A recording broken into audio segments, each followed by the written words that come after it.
Hello guys and gals and welcome! So today, 1 day, 16 hours, 55 minutes and 52 seconds left and counting down. We are getting closer and closer to the launch of Diablo II Resurrected.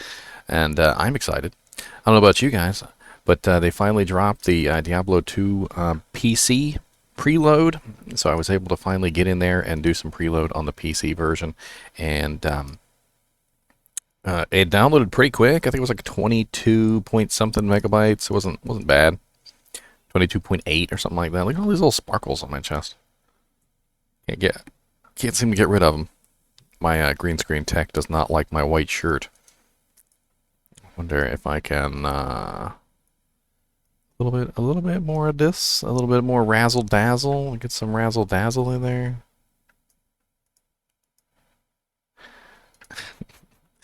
That would be a no.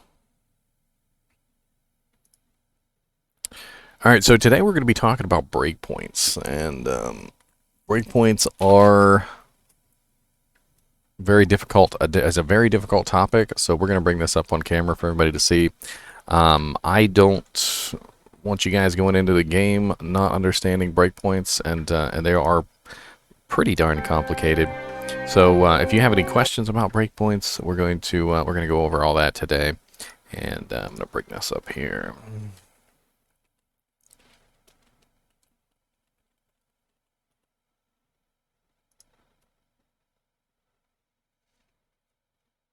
So the first thing we have to go over when it comes to breakpoints is what exactly are breakpoints. A lot of the times when I see on the internet, I see somebody post something. It'll have a bunch of numbers, and it'll let you know what the individual numbers are that you have to hit for the breakpoints. And it doesn't actually tell you what the breakpoints are.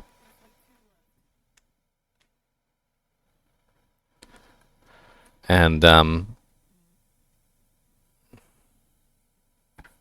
breakpoints are not specifically the same for every single character. So every single character has different breakpoints, and we'll go over what that means. 1 whole day.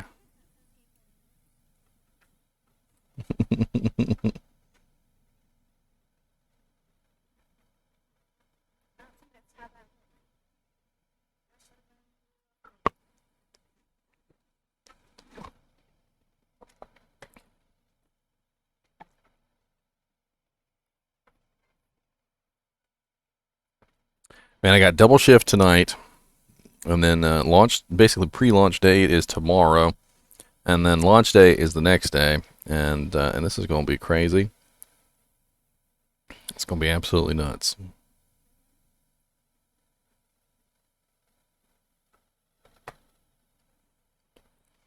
What do you mean you can't wait? What do you mean you can't wait? By the way, I tried to go into the directory and open up the exe file for the Diablo II Resurrected to see if I could get it to launch, and it does not launch. I think they've disabled that. They don't want us getting in there and messing with things.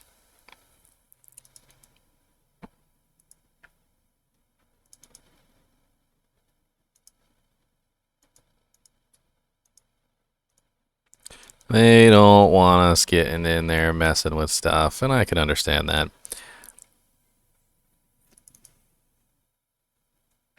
And if you open up the launcher.exe, it just opens up the Blizzard area. Yeah, we need to get to the cow level as quick as possible.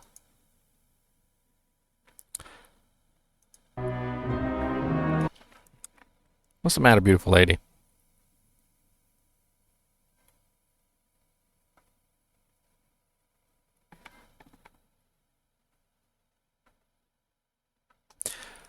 So, I want to wait till a couple people get in here, so we're going to do a little bit of gameplay first, and then we'll get into these breakpoints. Just a warning, today's stream is not going to be the longest because I got to go in at 10 o'clock tonight, and then we'll do a stream tomorrow for pre-launch day. That one's going to be lots of fun. I know there's going to be a lot of people in here for pre-launch day. Everybody's going to be excited. Everybody. Did you get in? You got in? How come I didn't get in? play.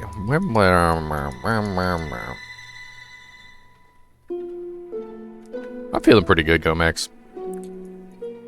Once I cleansed myself of the evil jelly beans. I had to cleanse myself of the jelly beans. Lord Jesus, here they come to shove more jelly beans down my gob. I'm gonna run away. I'm running away.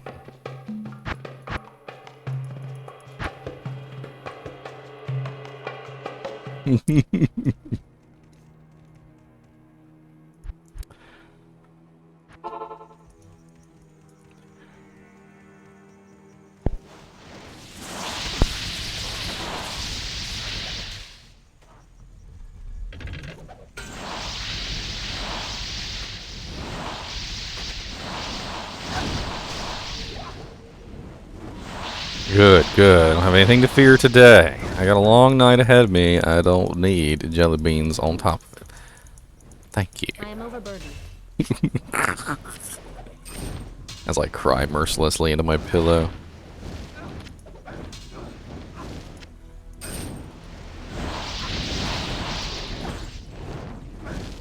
Cry mercilessly into my pillow. They're coming for me! Used to be when I saw the bits coming in, I was excited. Now I see the bits coming in and I'm like, no, not more beans! Not enough mana. Not more beans! I need mana.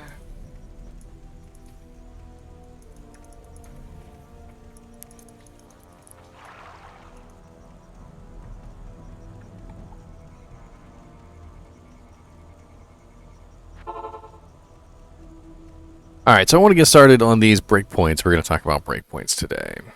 This is going to be our main topic. And bink, bink.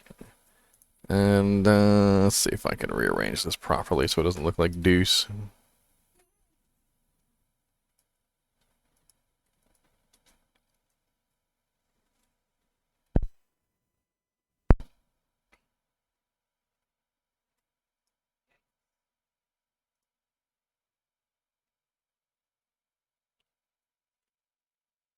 Sweet.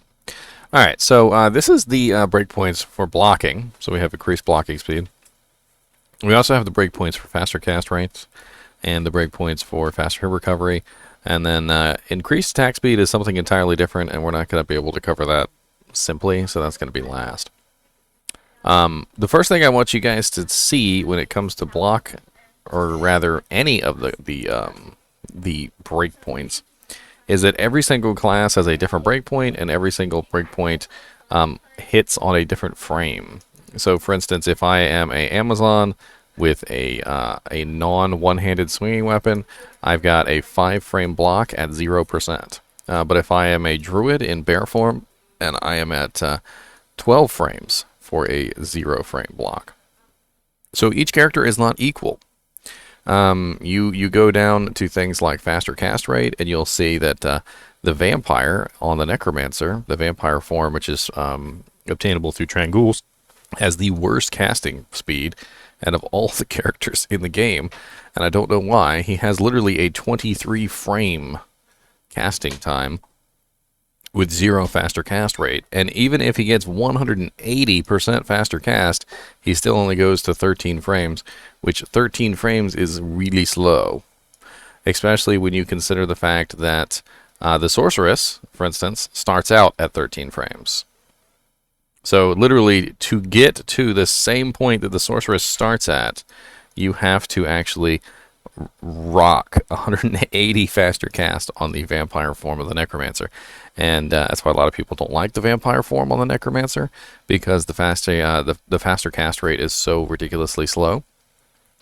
So another important one here is faster hit recovery, and faster hit recovery also has its own specific points. So as you can see here, the Druid Wolf form has extremely good faster hit recovery with 7 frames at 0. Whereas the Mercenary Act 3 has 17 frame faster hit recovery, and the Act 2 Mercenary has literally 15 faster hit recovery. This is why I always recommend that if you're building a mercenary, you always get him some faster hit recovery gear, because even for just 20 faster hit recovery, you'll notice he gains literally 1, 2, 3, 4 frames. So he goes up from 15 faster hit recovery frames to 11. And that's a huge bonus, and you can get him all the way up to 9 for just 42 faster hit recovery, which is pretty darn good. A lot of people might think a stealth armor is no good on a mercenary, but trust me when I say that faster hit recovery, that 25% faster recovery, is going to get him literally quite a bit more hit recovery just for that tiny bit. Now, of course, later on, you know, it takes a lot to beef up that number, because once you start getting into the higher frames, it's a lot of points to get those extra little bumps. So we need to talk about faster hit recovery itself and what faster hit recovery means, as well as what increased blocking means and what faster cast rate means. But the problem with this is what we need to talk about first is what the hell is a breakpoint and why do breakpoints work? All right, so the first thing that we're going to go over is a very simple formula, and you see it right here. 25 frames. You see this? 7 plus 25. Right here, it talks about how but the 1 second delay will run for 25 frames after each cast. Basically, how it works is 1 full second is 25 frames. So if you are talking about a breakpoint, like for instance the Amazon's shield breakpoint with one-handed swords, it's 17 frames, so it's very close to a full second. The Necromancer's vampire form faster cast is literally 23 frames. It's a whole 2 frames shy of a full second casting time for a completely unbuffed Necromancer.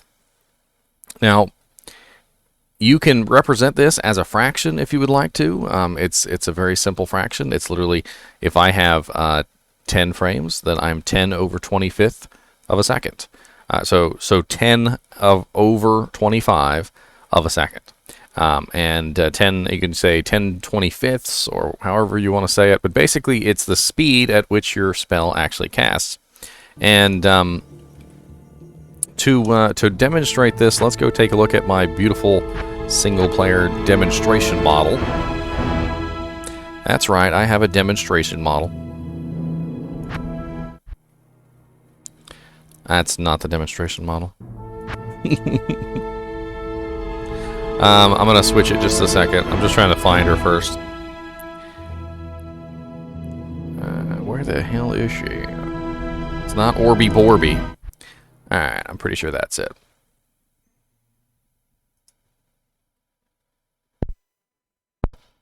What's up, Veek91? How's it going?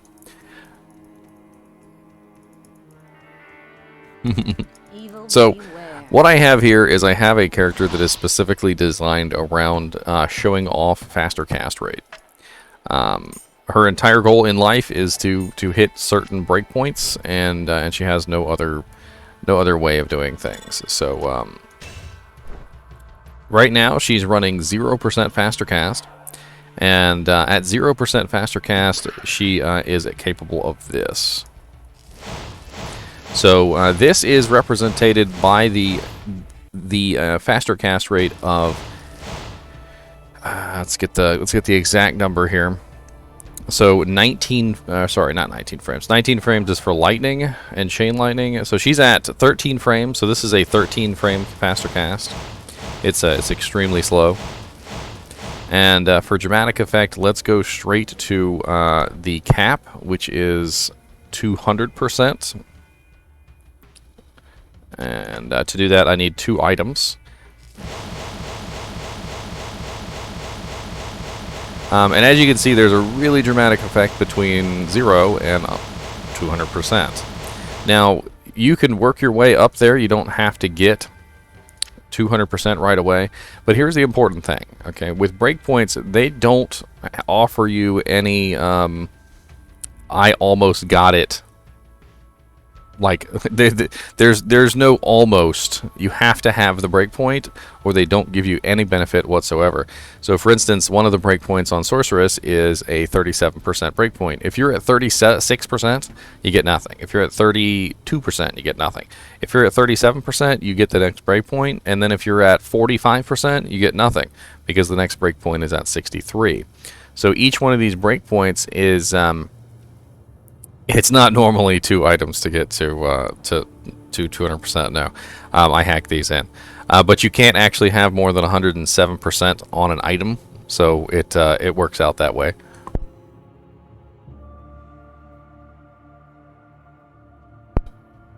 So basically, what I've done here is I have every single breakpoint all the way up made in items so that you guys can actually see these. So the first breakpoint obviously is nothing. The second breakpoint is, was it 9? Where's my 9? I don't have a 9. That's okay, I can get 9 like this. So this is the first breakpoint. And then we're going to put on the 20%, which will give us the second breakpoint. And then we're going to get 37, which is going to be the third breakpoint. And you notice things are already starting to get faster. It's already starting to get much quicker.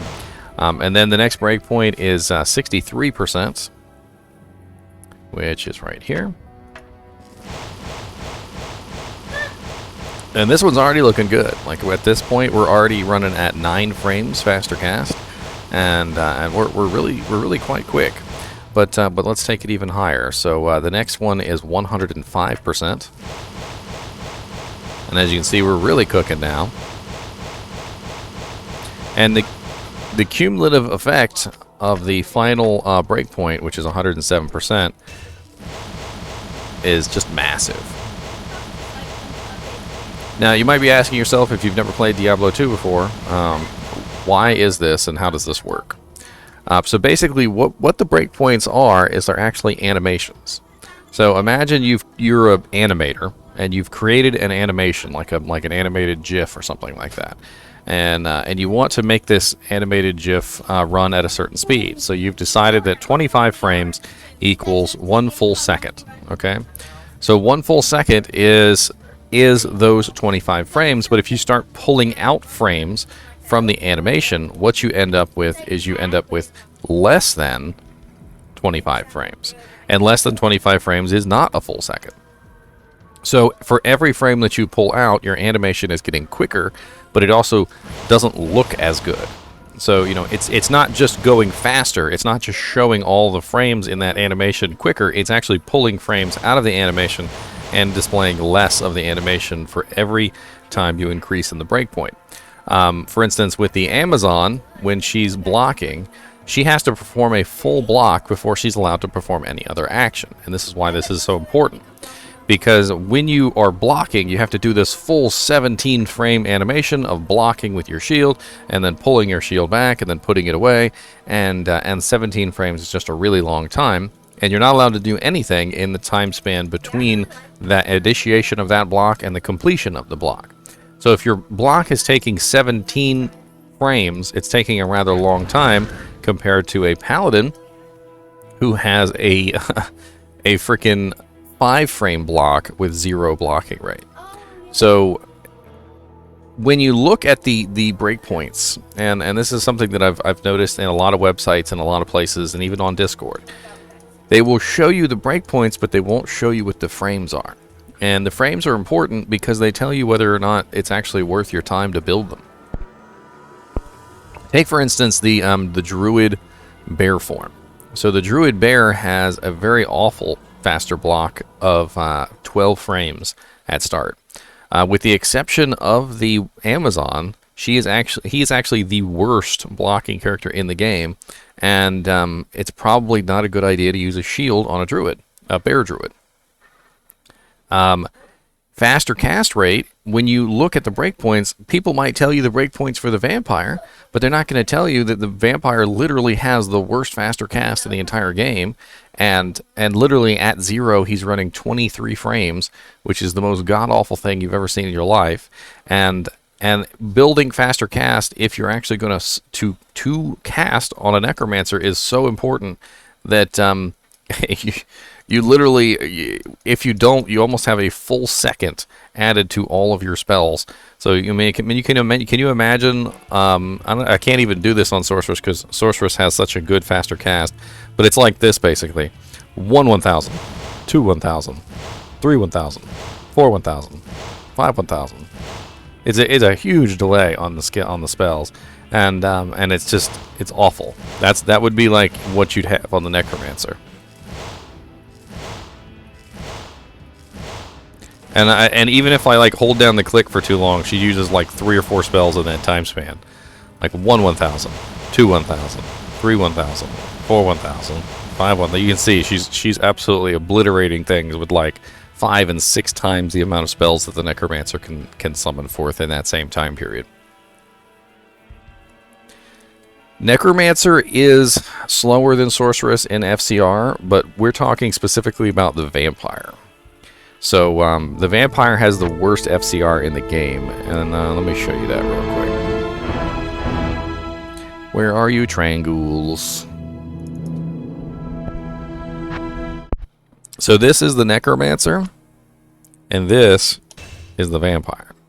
So the Vampire is specifically a creation, a form that you can obtain specifically because you are wearing the full armor of the Trangul's guise. And Trangul's avatar, this is literally Trangul's avatar. So when you're casting any spell on the Necromancer as the actual Vampire, you've got a 23-second cast time, and that's if you have no faster cast. Do I have any faster cast on me right now? I do. I have the 20% from the Trangul's. So thankfully, because Trangul's forces you to wear at the very least 20%, I'm looking at 20 frames. So I've gone up 3 frames for that. And I'm trying to see if there's any other faster cast whatsoever. I got 10% on Leoric's Wand, which is putting me up to another 19 frames. And I think that's pretty much it. So I'm running at 19 frames right now because I have 2 items that have faster cast on them. But even if you were to obtain 86 faster cast, which is reasonable, you would still be at 15 frames, which is still slower than the Sorceress. Now, the base Necromancer has a much better faster cast. So when you take off Trangul's and you turn back into your human form, you start out with 15. So you need 86 just to get to 15, and you need as a Necromancer you need 0 and you're at 15. So it's a pretty huge difference between the Vampire and the Necromancer form, and I'm not really sure why they decided to do that with the Vampire, because it really makes the Vampire very non-appealing. But you do get some really interesting spells and stuff for wearing Trangul's set. But believe it or not, you get those spells even without wearing the full set. So the Fireball spell and the Meteor spell are both available to you even if you don't have the full Trangul's set on. You only need a certain number of pieces to obtain those spells.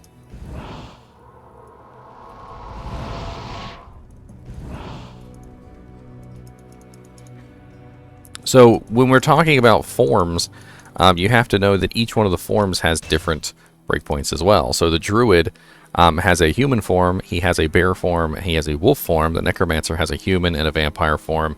And the Sorceress has 2 different breakpoints for her lightning. One for her lightning and chain lightning, and one for her actual spells. And then, of course, all the mercenaries have their own breakpoints as well. Only one of them actually casts spells, though. That is the Act 3 mercenary. So his faster cast breakpoints are there. And faster cast will actually help him out a bit. Yes, I know. Of course, you can't control him spamming his spells or anything. It would be nice if you could, because if he did spam his spells, it might go up pretty fast. What's up, Alistar? Noir said, so in other words, if you make a cast necro, don't use Trang Set. Yeah, I would definitely not use Trang Set if you're making like a bone necromancer. A poison necromancer also, probably not a good idea. Anything that requires really fast casting speed. A summon necromancer, the Trangul set works pretty good for a summon necromancer. You don't really have to worry about anything too much for that. Cheering for you to become a top D2 streamer in the next 6 months. Well, thank you, Alistar. I appreciate it. I'm working on it, sir. I'm working hard. Working hard for my money. Yes, we do. We know exactly how much stash space we're going to get in Diablo II Resurrected, Alistair. They used the vendor screen as the stash, and they gave us 4 tabs, 3 shared stash tabs, and 1 personal tab. And so if you look here, you've got 1, 2, 3, 4, 5, 6, 7, 8, 9, 10, and 1, 2, 3, 4, 5, 6, 7, 8, 9, 10. So 10 times 10. And then you have 4 tabs. It looks just like this, basically, just like the vendor window. So you've got 1, 2, 3, 4. So it's very nice, actually. The 1 personal tab is not shared between all your characters, and that can be used as mule storage. And the other 3 tabs are shared between all of your characters, and those 3 tabs are absolutely 100% useful. I would recommend that you use your personal tab for items that are not going to be transferred between characters. So anything that you have specifically for that character, and then use all your other ones for like your gems and runes and various items that you are going to transfer in between characters.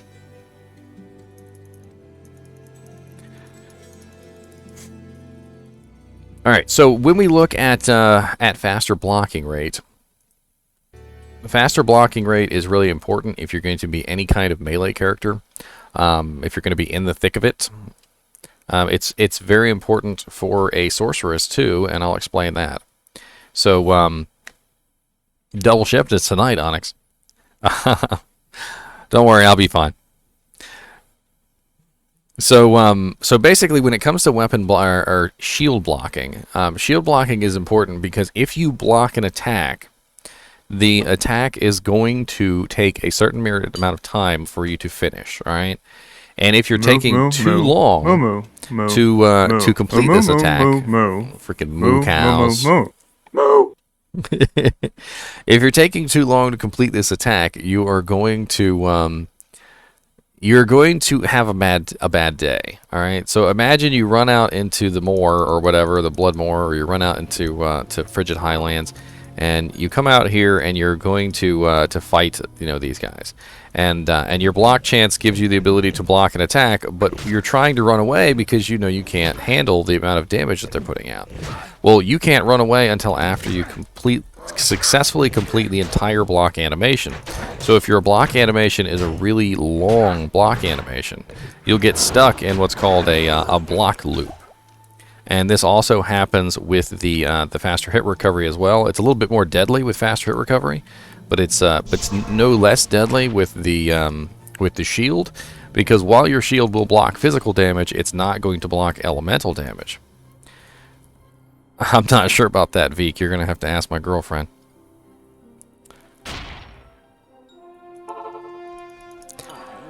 So imagine you're stuck in a loop, like a loop of attacks, right? And you have a monster that's spectral hit. The monster that's spectral hit is going to be hitting you, and even if you can block every single one of his attacks, the elemental damage is going to seep through the shield, essentially, right? So if you got a metal shield, he hits you with a lightning attack, the lightning is going through your shield and it's hitting you anyway. So if you get stuck in a block loop with a monster like this, he's just going to keep hitting you with attacks until you die. For a paladin who has a blocking speed of 2 frames, he's not going to have any trouble. He's going to block, and he's going to be done, and he's going to be on his way, moving out of the fight or into the fight, whatever he wants to do. But if you were an Amazon using a one-handed swinging weapon with a block rate of 17 frames, you're going to be like, ooh, yeah, ooh, yeah. And he's going to most likely trigger another block before your block finishes. And once that happens, you're going to get stuck in a block loop. And you'll either stay in that block loop until you can successfully escape, or you'll just simply die. Now, block loops are not as deadly, like I said, as a faster hit recovery loop, but faster hit recovery loops are very deadly. And I hear you guys playing all them sounds. I hear you guys playing all them sounds.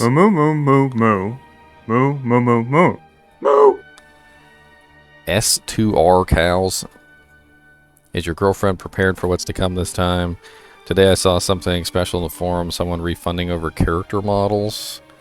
I don't think I've ever been stuck in a loop like that. Well, normally you don't go into combat on a character that would be stuck in a loop for faster blocking. So, like, characters that are going to get stuck in faster blocking loops are like druid bear forms, or a sorceress with no faster blocking, or a necromancer with no faster blocking. Basically, if you want to actually build blocking, you have to actually build blocking. Not only do you have to build the faster blocking rate, you also have to build your block chance. And what a lot of characters will do, like sorceresses and necromancers, is they just don't build blocking chance at all. So when they go look into their character screen, their blocking chance will be insanely low, like 2% or 10% or something like that. And the way that you avoid building block chance is by avoiding building dexterity. So dexterity increases your block chance, as well as the shield can have an increased chance of blocking on it as well. And proud to be an American, yeet yeet.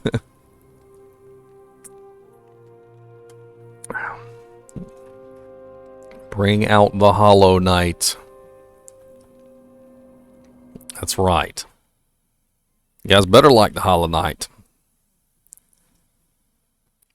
So when we're talking about getting stuck in a lock, let's talk about faster hit recovery.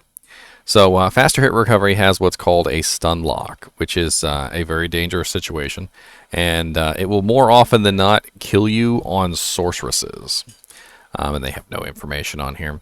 And I know this says that the hit recovery is triggered by any hits taken off more than 1/12 of your character's maximum hit points. But it's actually more than that. This website is incomplete. So I'm going to type this in chat here. So what it is there are 3 different trigger points, and it goes off of your maximum hit points, okay? So it is 1/4,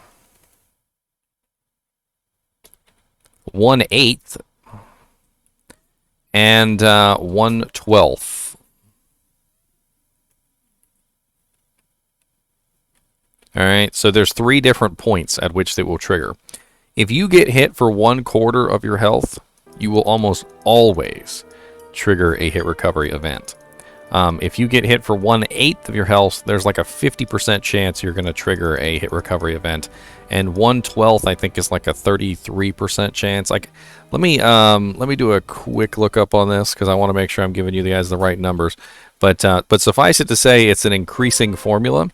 So when you increase the amount of damage that is done to you, the amount of the chance that you will enter a hit recovery event increases. This is why a lot of people spam their points into vitality, and it is literally because if you don't, you will end up with such a low hit point pool that it will cause problems like this in the future, where you'll be running along and a regular monster will hit you for 1/4 of your health, and all of a sudden you will immediately go into a hit recovery animation. And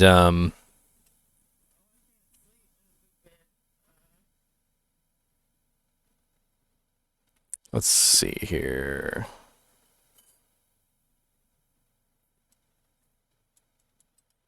I can never actually find this information whenever I actually want to look for it.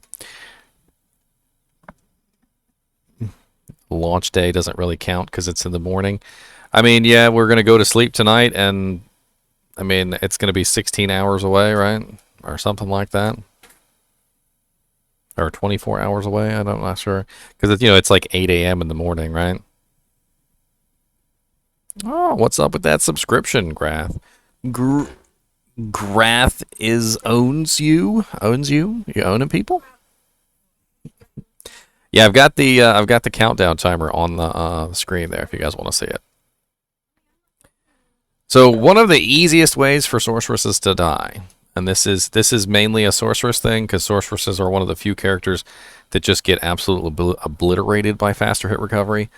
You'll notice that when you look at the faster hit recovery window, you'll see that most characters have fairly good faster hit recovery even at 0. So the Amazon has 11, the Assassin has 9, the Barbarian has 9. The Druid is human form is never meant to go in combat, so he doesn't really count. He's 14, but he is really bad. Whereas that's only with one-handed swinging weapons, by the way. When he's using other weapons, he gets 13. The bear form has pretty awful faster hit recovery, but the bear form also has massive amounts of defense that make up for it. And the wolf form has really awesome faster hit recovery. So when you start looking at faster hit recoveries, the sorceress is an outlier. You can see the sorceress runs at 15 frames, which is one of the worst hit recoveries in the game. The only characters that are worse than the sorceress's hit recovery are the Act 2 mercenary and the Act 3 mercenary. They're basically, the Act 2 is tied with her, and the Act 3 is worse. And so I always want you guys to keep this in mind when you're thinking about how to keep your mercenaries alive, that faster hit recovery plays a huge role in the amount of time that it takes for your mercenary to recover from a hit. And if your mercenary is stuck in a stun loop, he's not going to be hitting things, and if he's not hitting things, he's not going to be getting any lifesteal, and so he's just going to die.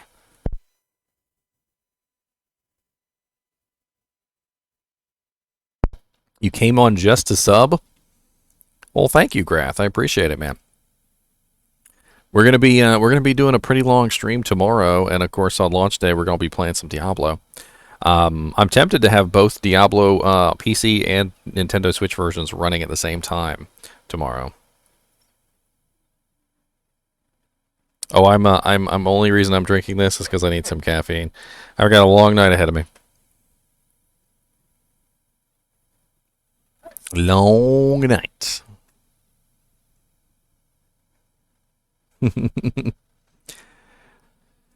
So, how do you prevent faster hit recovery stuns versus something like faster blocking? I mean, blocking is important. You want to block, right? So if you're a paladin, you're building your character to block, and you're going to have probably like 2 or 1 frame blocking anyway. And but if you're a character that has a really awful faster hit recovery, you don't want to get stuck in a horrible death loop of faster hit recovery animations, and Sorceress is one of the main focal points of that. They love to get stuck in death loops of faster hit recovery animations. Well, there are several ways you can go about this. The first is obviously to get yourself some faster hit recovery equipment, which will increase your breakpoints. So on Sorceress, with a meager 30%, you can get yourself up to 10 frames, which is way better than 15 frames. And if you can get yourself 86% on your Sorceress, you'll be up to a 7-frame faster hit recovery animation, which is way, way, way better. Now, this is not the only way you can deal with faster hit recovery stun locks, and I'll go over them. So the first one is defense. So if you're not getting hit, you're not going to enter faster hit recovery loops. So the higher your defense, the better. With mercenaries in particular, this is one way that people will deal with it, is they will equip their mercenary with the most ridiculous, outlandish, high defense item that you've ever seen in the high heavens. And so when you actually go and take your character out, your mercenary tends to not get hit because they're running like 6k or 8k defense, and they don't really have to worry about it that much. And to demonstrate an example of this, this is a Fortitude Dust Shroud with 3,159 defense, and not only does it offer him a huge defensive bonus, it also gives him level 15 chilling armor, which increases his defense even further. So when I actually take him out and let him get beat up with 4,999 defense, you're going to see that his defense is going to rise even higher past that once he gets his little chilling armor proc, and he gets the little ice crystals around him. So let me let him go in there and see if he can get his proc real quick. I'm not sure if these guys can even hit him. He's kind of broken. And I forgot to switch the screen again. Poopy-doo-boo-boops. That's okay. He didn't actually proc his thing yet, so that's good. All right, there we go. He procced his defense. So now you can see he's running 10,747. See the little ice crystals around his character? So he has got massive amounts of defense, which is going to help keep him safe from being hit. And as long as he's not being hit, his faster hit recovery procs will not trigger. Now, that's not the best way to deal with it, because when he is hit, he's still going to have those huge faster hit recovery frames that come in, and they're going to make his life a living hell. So you definitely want to try and get him at least a little bit of faster hit recovery. I would recommend that for Act 2 Mercenaries, 20 to 30% would be a really good number. If you can get at least 20 to 30% in there for your Act 2 Mercenary, it's going to make a big difference on his survivability.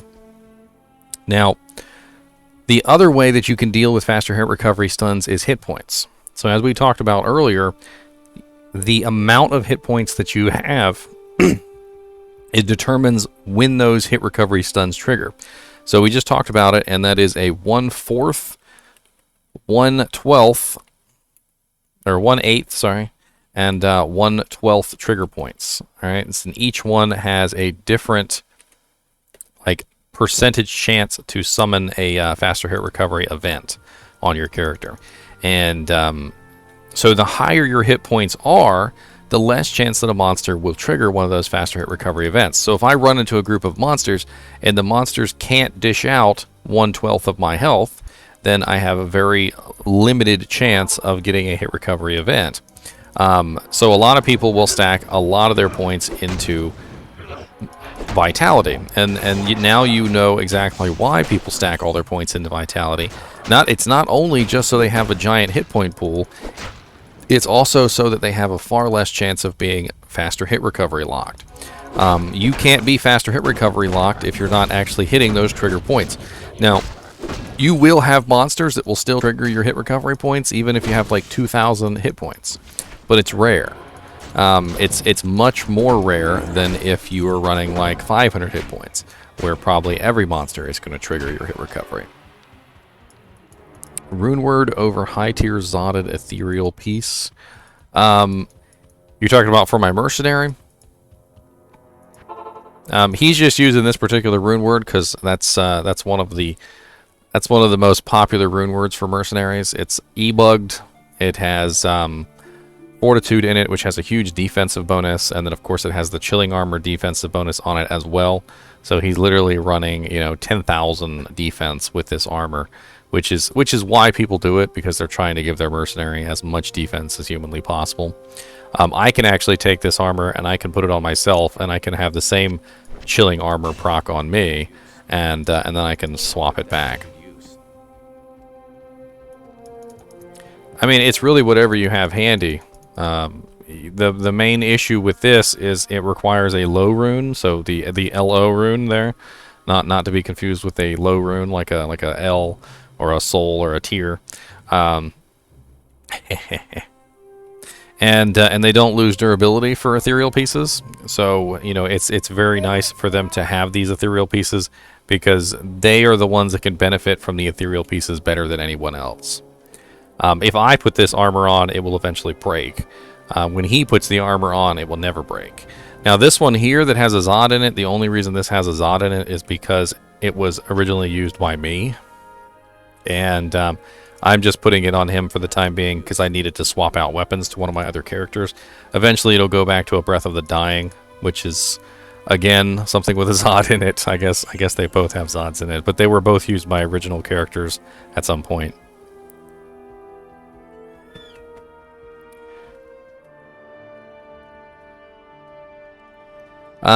There was a question and answer that I just recently did with Rob Gallerani, and if you're interested in taking a look at it, it's kind of a little lengthy, but it's a nice one. And in there, he actually answers that question. He does it a lot better than I can do it. I mean, I can try and sum up what he said.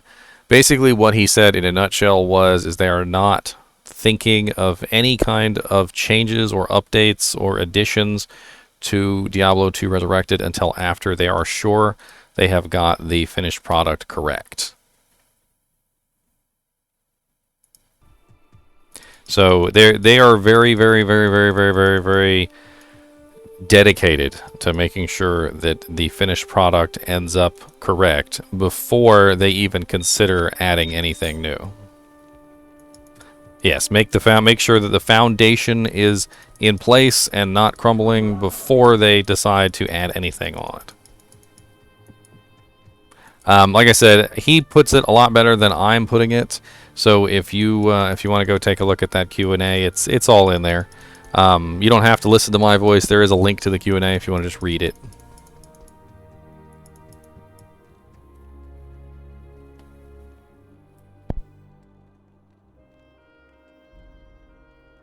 I mean, Andario Bug was definitely still in the game in the beta. And Ethbug, they said they were going to leave in the game, and I'm not sure why it didn't work in beta, other than I'm pretty sure they screwed up something. We'll have to see if it works on launch.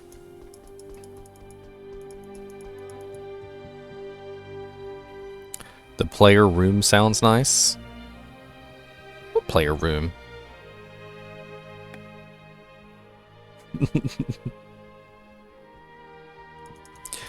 All right, so back to these breakpoints. Back to the breakpoints, shall we? Bink, bink, bink. All right, so we have faster cast rate, faster blocking rate, and we also have faster hit recovery. And if you guys are curious what those abbreviations are, you'll see this a lot. You'll see FBR, which is faster blocking rate, FHR, which is faster hit recovery, and FCR, which is faster cast rate. And we'll also be talking about increased attack speed, which is IAS. So IAS is a whole nother category, and we'll get into that in a minute. But we're going to talk about these first. So faster blocking rate is a very defensive thing, and you only need to worry about it if you're building a shield. So my best advice to you is, if you don't want to build a shield, but you still want to use a shield for the stats, make sure you are not building block. So when you actually hover your mouse over your character's defense, you'll see that it says my percent chance to block is 75%. Make it so that your percent chance to block is as low as humanly possible. The lower the percent chance, the better, because that way when you're in combat, you will not block, and you will not trigger those blocking events which require your faster blocking to take effect. Or you can build your character to block. There are some sorceresses that build their character for blocking, max blocking with max faster blocking, and they're very effective characters for dealing with melees who come and try and kill them in PvP. It also means that they are much more easily able to get out of situations that other sorceresses might get stuck in a stun lock or a hit lock in. It's really a choice, and it is a very large stat devotion, because like I said, you need a decent amount of dexterity to make that happen, and you also need a pretty nice shield to go along with it.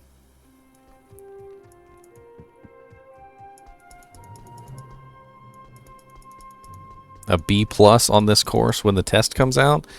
Well, you know, when the test comes out, you better get at least an A. All right, I ain't doing no B+. You gonna get a B or an A? Well, I ain't one of them teachers hands out pluses and minuses. All right. You know what? We'll just do pass fail. How about that? Pass fail, sucker. Pass fail. So next is faster cast rate, and faster cast rate is only important if you plan on casting anything.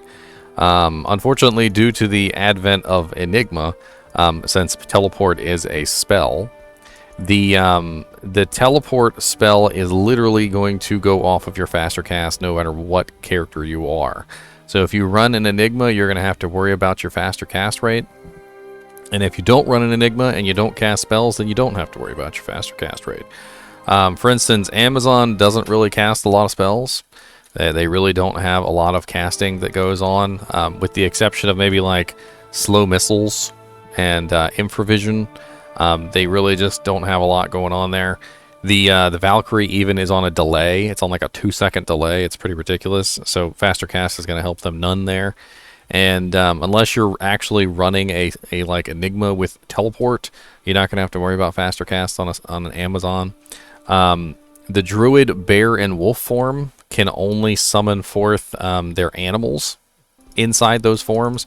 So despite the fact that they have faster cast breakpoints, it's really a non-applicable point because they really don't use their faster cast in bear or wolf form either. The druid really only uses his faster cast in human form. So that's really the only breakpoint for faster cast that you need to worry about on druid. Paladin does have spells, so you are going to have to worry about faster cast for Paladin. And as you can see, the Paladin does have pretty nice faster cast. And of course, the Sorceress is probably one of the ones that you're really going to worry about faster cast on. This is one of the characters you might actually want to build 200%. 200% is going to give you some massive advantages for your damage output.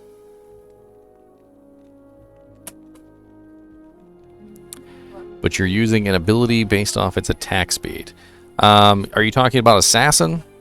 So it's important when we talk about Assassin that Assassin's traps are not spells. They are actually melee abilities, and when you cast them, they actually go off your increased attack speed. Yes, pretty much like 99% of the Amazon's abilities are increased attack speed. I was just simply pointing out the very few abilities that Amazon does have that are based off of faster cast, but they're kind of like non-points. Nobody's really building like 152% faster cast to spam slow missiles. That's not really a point there. Then that's kind of what I was trying to get at, is that Amazon doesn't really have enough abilities to be worthy of any kind of faster cast. And yes, if you're running Enigma, that's right. If you're running Enigma, then you're going to need faster cast for the teleport. To give you guys an example of that, let me actually pull that up real quick. So let me swap back here before I forget. Bink. All right, and we're going to go to that test sorceress real quick. And I'm going to show you guys the difference between a 0% faster cast teleport and a full faster cast teleport. So let's go ahead and take this armor off here, and I want you guys to see how quickly you can teleport with faster cast 0. Let me make sure I'm at 0 here. All right, so this is 0%. And one of the things that you have to know about teleport is that teleport can be faster than the time it takes a monster to hit you. This is an interesting point that a lot of people may not know about. So when you teleport into a group of monsters, so let's say you're teleporting along and you find yourself a group of monsters and you accidentally teleport right into the center of the group of monsters. If you are fast enough, if your faster cast is high enough, you can teleport out before they successfully complete an attack animation, which means you will never get stuck in a faster hit recovery loop as long as you are teleporting. If you stop, of course, and you give them time to complete a full animation of an attack, like say for instance you run out of mana or something like that, you will do something completely different and you'll get stuck in a faster hit recovery loop. Now, to give you an example of this, let me go ahead and throw on my max faster cast. So this is teleport with max faster cast.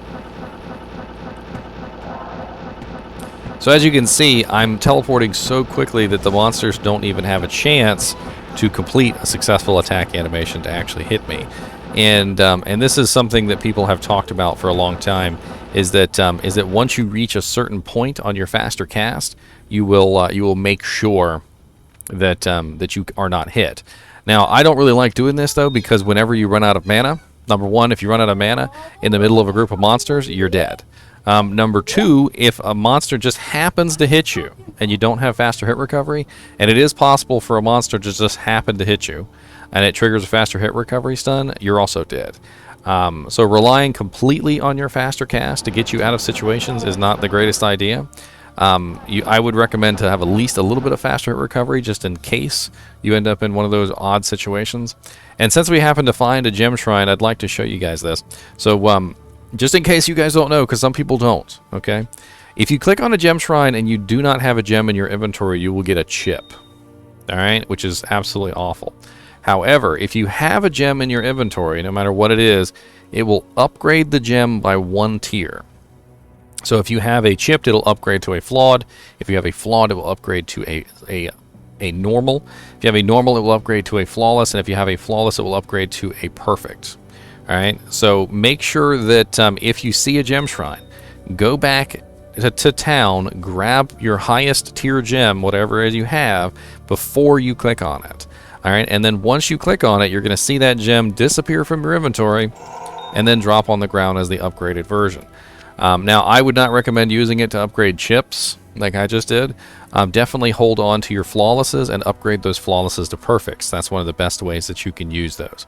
You can actually hunt for these gem shrines, and when you hunt for the gem shrines, you can really get some nice gems that way. Eigengrowl probably posted a link. Stop spamming words/phrases. I don't know. It's just a timeout for 5 seconds.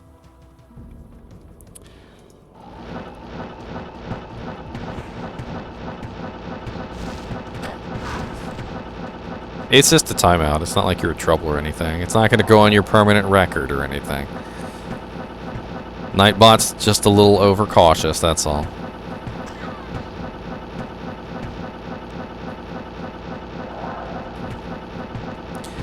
But as you can see, teleport on a sorceress with max FCR is very, very fast. And it's going to be even faster in Diablo II Resurrected. Can anyone tell me why the teleport is going to be faster in Diablo II Resurrected versus how it is right now?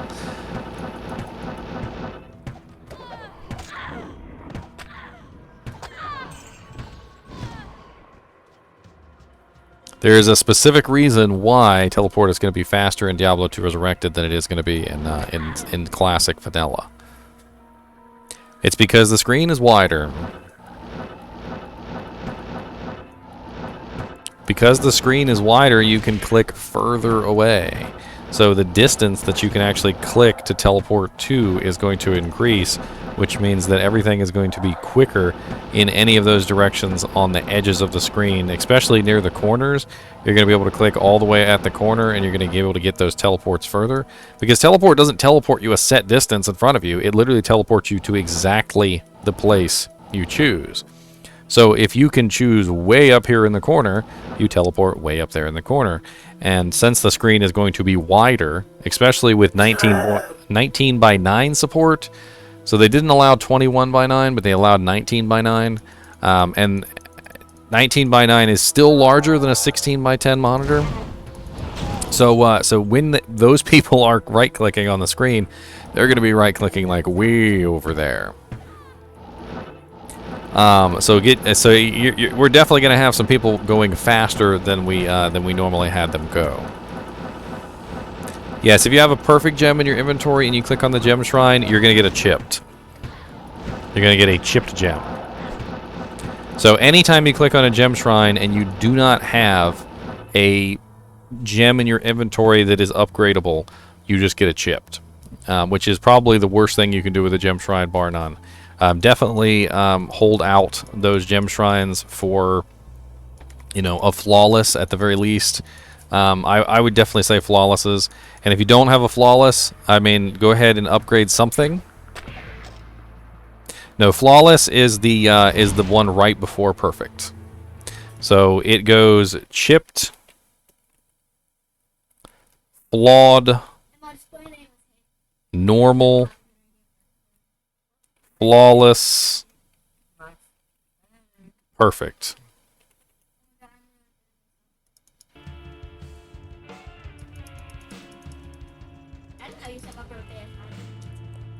What are these Enigma runes? I see you posting your little Enigma runes.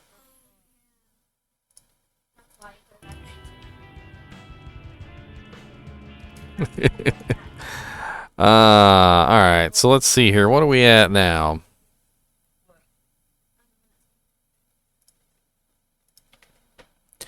Alright, so we've covered faster cast, we've covered faster blocking, we've also covered faster hit recovery. I think the only thing left to talk about is Paladin specific stuff. So Paladin has the Holy Shield. You'll see here on the screen the holy shield. See, it says normal, and then it says with holy shield. I want you to look and see. Look at normal paladin has a breakpoint of 5 frames with 0% faster blocking, and paladin with holy shield has a 2-frame block with faster blocking. Paladins are literally one of the best blockers in the entire game already, and then with holy shield they become godlike blockers. So it's important to remember that on a paladin, if you can build a shield, you probably should.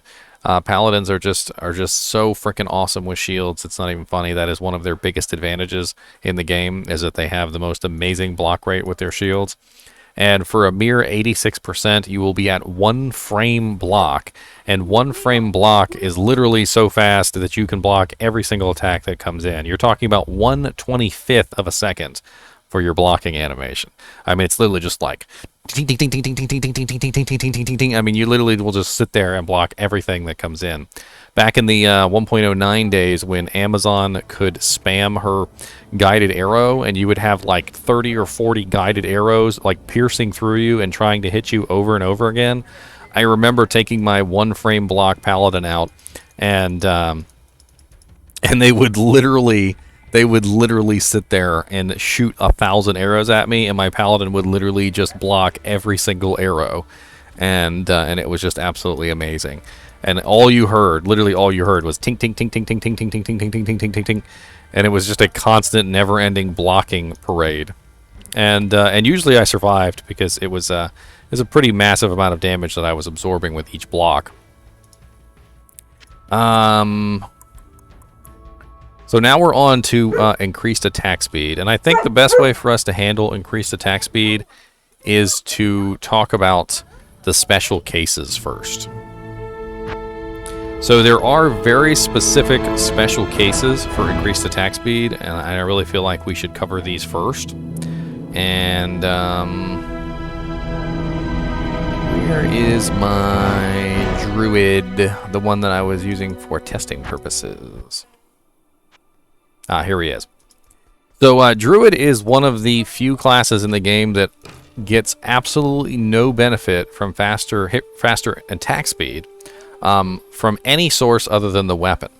So if you have a pair of gloves that has faster attack speed on them, or you have some armor, or you have a helmet, or boots, or rings, it doesn't matter what it is, none of that applies to the attack speed of the druid when he is in bear and werewolf form. Alright, so if I go into werebear form here, and I go out into like cold plains and I start attacking things, you'll notice that I'm really, really slow. I mean, it takes me like a full second to make an attack, is what it feels like. Maybe like 0.75 of a second. The increased attack speed gloves do absolutely nothing. It doesn't get any faster or slower when I take these gloves off. It's not good. Now this weapon right here has 30% increased attack speed on it, which is enough to give me a small bonus. But if I really want to beef up the attack speed of a druid, it has to be on the weapon itself, and so none of these external sources are going to help me. So now we come across weapons like the Buriza do Canyon, which have 100% increased attack speed on them. It's a crossbow, right? I shouldn't be able to use a crossbow as a melee character, but you'd be wrong.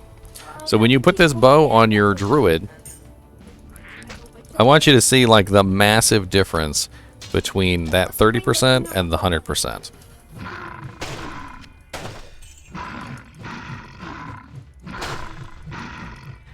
It's freaking ridiculous, right? And that's just the bear. The werewolf gets a natural increase to his attack speed. If you go to the druid, the werewolf druid, he attacks even faster. And that's with regular attack. So if I were to use something like, trying to think here, Fury, I think would be a good one. Let's use Fury. Fury should have a really nice attack speed. And we're going to have to go somewhere where the monsters actually have a little bit of health.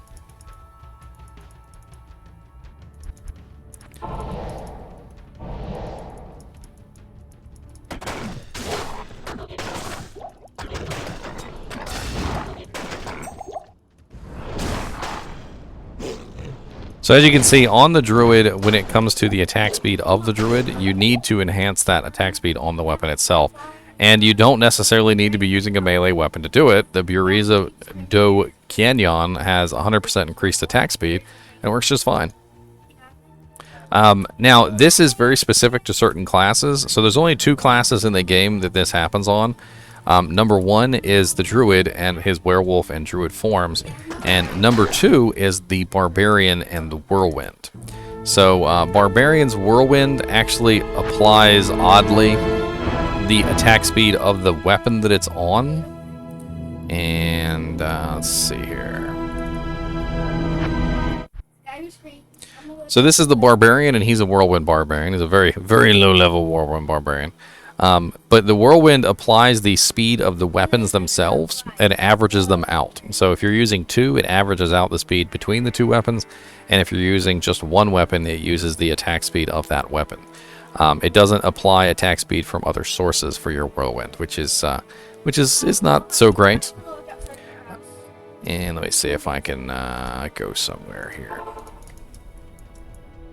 Will the server crash at launch when we all try to play on day 1? Probably.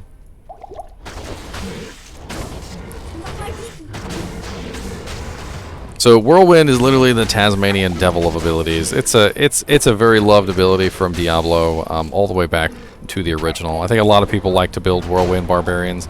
They even nerfed the crap out of Whirlwind a long time ago, and it was specifically because nobody was building any other barbarians, and they really wanted people to build other barbarians. They were like, hey, guys, can you please build another kind of barbarian? And they're like, no. They're like, no, we want to build Whirlwind barbarians. And they're like, all right, well, we're going to nerf Whirlwind if you don't build something else. And they're like, too bad. We're just building Whirlwind barbarians, and we don't care. And so then they nerfed it.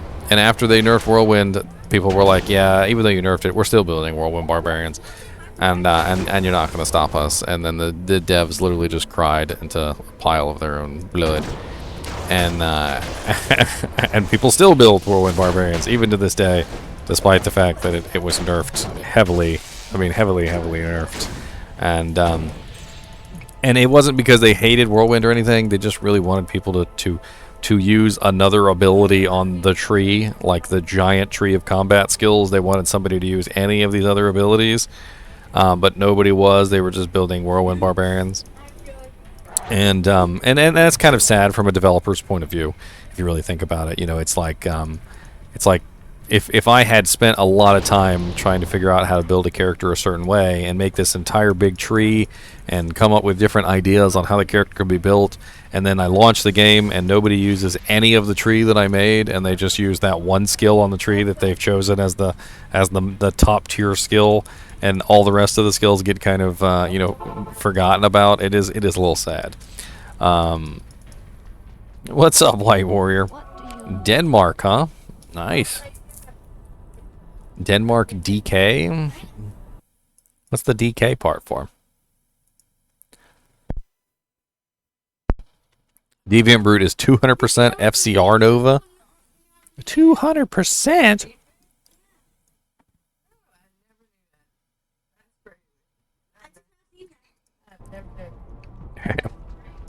HaleyCon73 said, I once made a super jump barbarian that leapt and stayed in the air for 3 screens just for fun, and a fury barb with insane faster run walk charms, etc. Couldn't hit anything as I was too fast.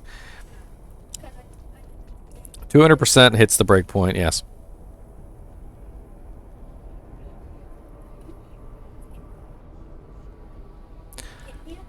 I mean, it depends on what breakpoint you're talking about, but it sounds like you made a Super Mario barb running around leaping on everything.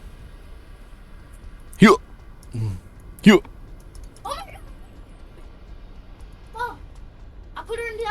Each breakpoint is different, HaleyCon. So every single breakpoint has a different percentage that it requires. It just needs to hit those specific points. You can't be below it even by 1%. You have to be exactly on it or over it for it to trigger. And let me pull it up real quick for you, HaleyCon. So this is the tree here. So let's look at I don't know. Let's look at faster hit recovery. So on a barbarian, 0% is 9 frames, 7% is 8 frames. So if you had 10%, you would be at 8 frames. If you had 20%, you would be at 15 frames because it's, 7 frames because it's 15%, so forth and so on. 200% is sometimes the last one, but some of them are 280%, as you can see with the Druid Wolf form, or 600% with the Sorceress. It really depends on the specific class that you're dealing with. And each one, of course, means something different. So 200% on a Barbarian means 3 frames, but 200% on a Druid in human form is only 5 frames, and so forth and so on. Tried to send our flag. I see. I guess I don't have the proper emote slots.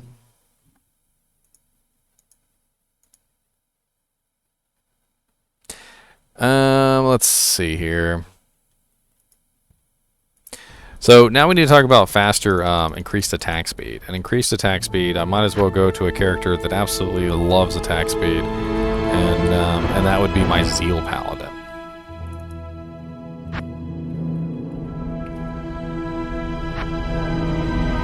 So my Zeal Paladin has killed Uber Diablo before. He's been stripped of his gear a little bit, unfortunately.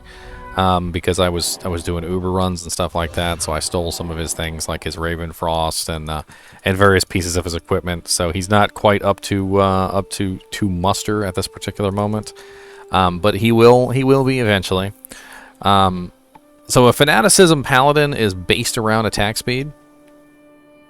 I mean, everything about this character is attack speed, more attack speed, until you hit that attack speed cap. And unlike with characters, attack speed caps are very hard to figure out, and usually what I recommend that people do is they actually go and they grab a calculator to look up these attack speed numbers, because attack speed is calculated very differently than you would think. Certain points of attack speed are more heavily weighted than others, like for instance the attack of your weapon. And the attack speed on your weapon seems to be more heavily weighted than, for instance, attack speed from a belt or attack speed from an amulet. And this is because when you're calculating out your character's attack speed, they're looking at all the factors involved: the base speed of the weapon, the attack speed on the weapon, the attack speed on your character. External effects like fanaticism or anything else that can increase your attack speed in other ways. And so when you're building something like a Zealer who's using fanaticism and zeal, what you're looking for is the fastest possible attack speed that you can get, so that you're able to hit those 5 zeal hits as quickly as humanly possible. And like I said, this character is not quite up to muster. What's up, buddy? Griswold! My Merc is up to muster, though. Look at him tanking like a champ. Go for it, buddy.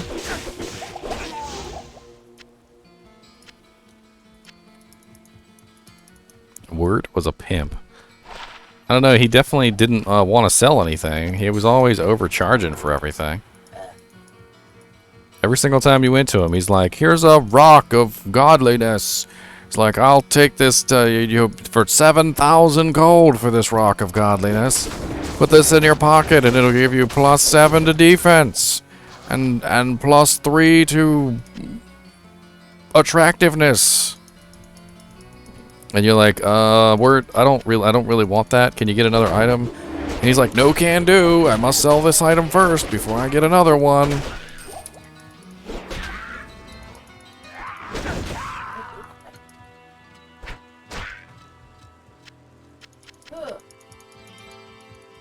The Tavern Lady.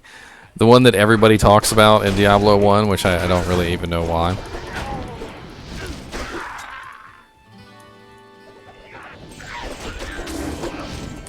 Let's see if we can, I'm trying to think of a way we can accurately demonstrate attack speed without risking our meager little lives. Our meager little lives! I'm pretty sure I'm going to have to pull up a attack speed calculator here for you guys. So attack speed calculators are interesting things because what they do is they allow you to actually figure out exactly how fast your character is attacking.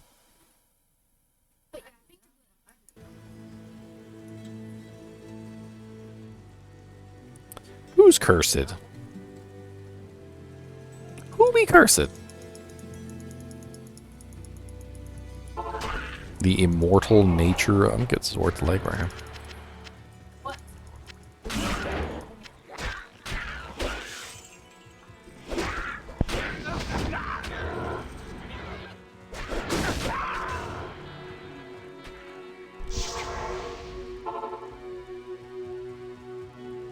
I would assume so.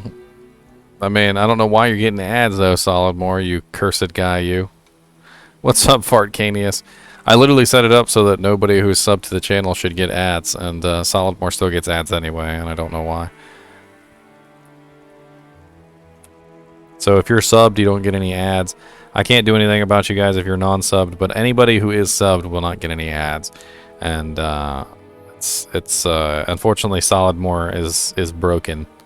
He's broken. I'm sorry, Solidmore, you're broken. We're just gonna throw you away. All right, we can't afford to fix you.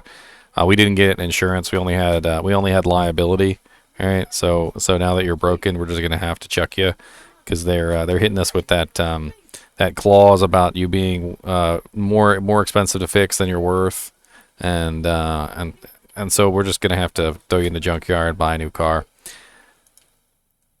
All right, so this is the weapon speed calculator. Hopefully you guys can see this, and we're going to run this calculator on my character. All right, so first things first, we're going to look at the weapon. So the weapon is a Devil's Star. All right, so we're going to pull the primary weapon slot, and we're going to go down here, and we're going to find the Devil's Star. You can just press the D, and there it is right there. So the Devil's Star. All right, and then what we're going to do is we're going to put in the weapon IAS percentage. So the weapon has a 70% increased attack speed bonus on it. So we're running 70% on the weapon. And then we're going to skip over the secondary slot. We're not worried about that. We're not doing the secondary slot. So then we're going to go down here to increased attack speed, and we're going to add up our increased attack speed, and we're going to find out exactly how much we've got. So from all items, we're running 10% from the belt. We're running 20% from the amulet, so that's 30%. And then we also have 45% from the armor.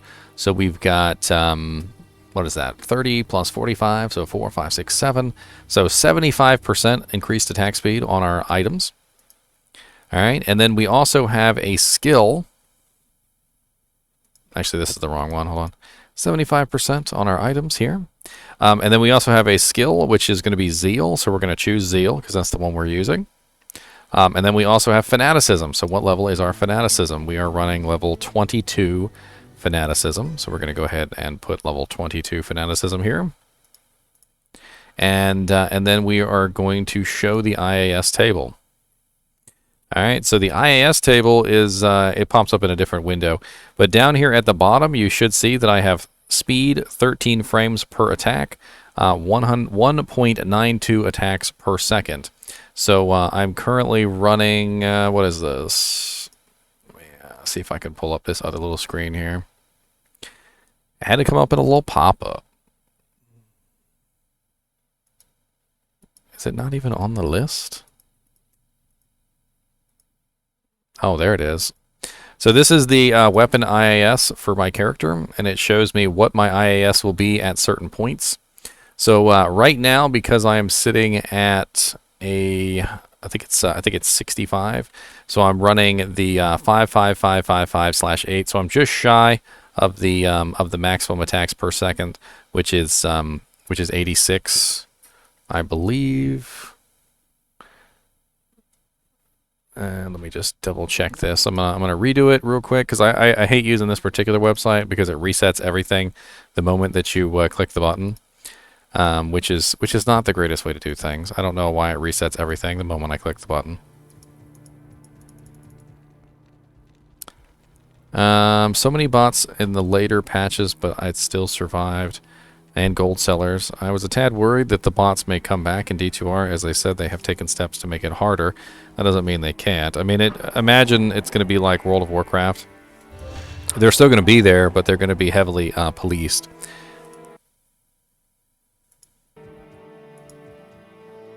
You pre-ordered for Thursday? Sweet. I guess I will be getting sick at work Thursday around 9 a.m. Wow, Camp Black Mamba. Don't send it out there. Don't put it out there for the world to see.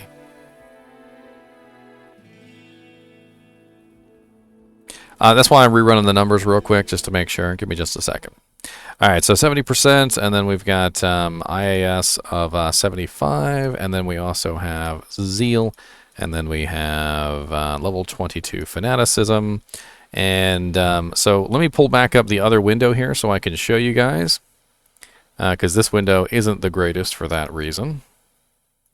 So that window, what that window does is it shows you what the actual little points are. But the one that I want to show you is this one. So if you look down here at the bottom, it will tell me what my current speed is.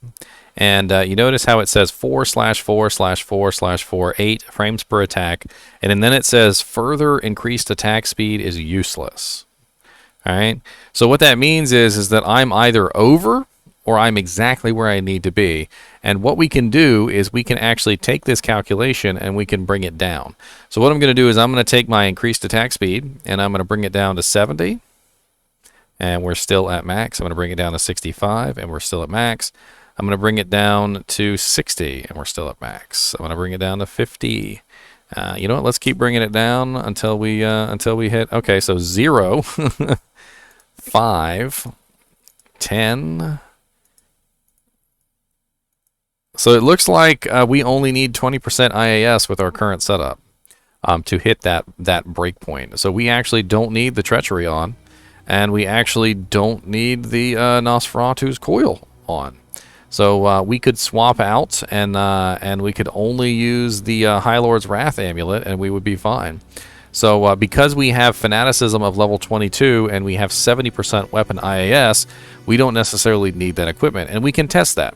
So what we're going to do is we're going to test and see if my increased attack speed actually goes down by taking off some of these pieces of armor. So let's take off our 45% treachery, and let's go out into Stony Field here, and let's see if our attack speed has been affected. It certainly doesn't look like it. So we are over this particular moment, and being over is a bad thing because it's a waste. So I'm going to have to find a new piece of armor for this fellow, something that will more readily complement his build, because 45% IAS coming from the treachery is currently not important. Now I could also change his weapon, so if I really need to, I could change his weapon and adjust his attack speed that way, because I am getting 70% increased attack speed from the weapon itself, which is running a shale rune. I could also desocket that shale rune, so let's run a quick calculation here. Let's take 75%, and we're going to change the calculations here, and I'm going to put my IAS back to 75%, but I'm going to remove 20% from the weapon. So instead of 70, we're going to be at 50%.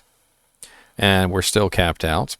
So let's lower down our increased attack speed to 50. No, 40, 30. All right, so at 30, we are now no longer at the fastest we can be. So we're going to need 40% increased attack speed with no shale in the weapon. So right now we're running the High Lord's Wrath, which is 20, and the belt, which is 10. So that's only 30%. So we wouldn't be able to get away with that. We could try and get some increased attack speed somewhere else. But you know what that probably means? I could probably grab a jewel of some kind, like a 15% increased attack speed jewel with some enhanced damage instead of a shale, and put that in the Baronera Star. Or I could find, a different piece of armor. It really just depends on how I want to work this build around.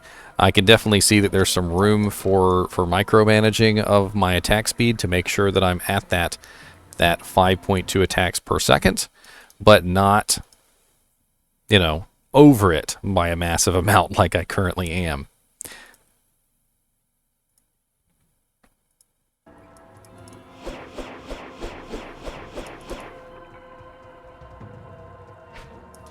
Just loot your butt off and check the calculation later. I mean, it's definitely not something that I ever really worried about, Haley. The thing is that I wasn't really sure if I was over or not, and that's the only reason I checked right now. You want to buy all my 7% small charms? Well, my necromancer doesn't want to give them up, I'm afraid. My necromancer has all of those. By the way, quick note to all of you guys and gals out there: small charms that have 1% or 7% magic find on them are extremely valuable. So hold on to them. I have quite a few 7%s. Also, if you find a 6% that has like some really nice resistances or something on it, also hold on to those as well. Because, you know, if you find like a 6% with 5% faster hit recovery or something like that, people are going to want to trade for those. They're definitely things that are worthwhile. And I need to give these poison damage charms to somebody who can actually use them, besides this character that doesn't need them. I'm pretty sure he's only gone to a 175 as well.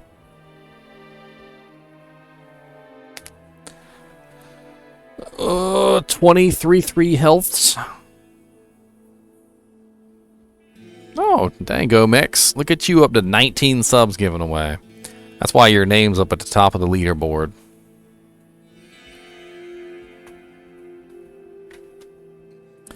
Thorum. Welcome to the no ad life, Thorum. You get no ads on the stream. Let's see here. I'm going to drop this poison. I'm going to drop this other poison. We're going to give these poison charms to somebody who can actually use them. I'm pretty sure I had another one. I mean, I got this little septic one here. A lot of the stuff that this guy's holding on to is literally for other characters. He's my magic finder, so he really doesn't have much purpose other than to go magic find and have some fun while he's doing it. He's running some pretty sweet equipment. If you guys have seen the my Ethereal Sculptor's Ire, this was actually given to me by one of my viewers. I think it was Drumleaf or God, which one was it? Lord Jesus. I don't want to call out the wrong name and be like, this is the person that gave it to me, but you know, I'm horrible with names. And you know, he's got real equipment too, but he's running a lot of magic find equipment specifically for magic finding. And let's see, this is one of the 15% IAS jewels I was talking about, but you really want one that has some other effects on it as well. So something like 15% IAS with, you know, like enhanced damage or plus to minimum damage or something like that. Like 14 to min damage would be absolutely great. If I could find like a plus 15% increased attack speed with plus 14 minimum damage on it, that would be absolutely amazing. Minimum damage is one of the best damage effects, and it helps out just about every character. I think min damage, like if you had like a max min damage jewel with IAS on it, it might actually edge out over the ED in some situations, especially with Vengeance. I don't know if you guys know that Vengeance doesn't actually get any benefit from... It doesn't get any benefit from the enhanced damage unless it's on the weapon itself. And it doesn't actually work from jewels and various things like that. So it has to actually be on the weapon, and it has to actually like be native. But min and max damage actually help Vengeance. So things like plus 14 to minimum damage will help out Vengeance a ton. So you know, when you're looking at your jewels and you find stuff like that, like a really nice min-max damage jewel, hold on to those min-max damage jewels because they're going to make a huge difference. And let me go give these charms to somebody who can actually use these. Give me just a second.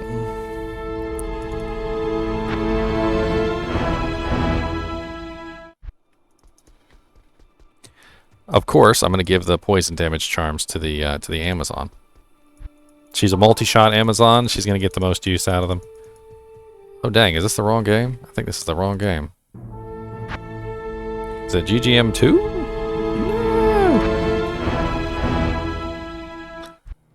Okay, there we go. Alright, so you give her some poison damage charms. It'll help her out. There's some better ones I can give her, but for right now, they'll do.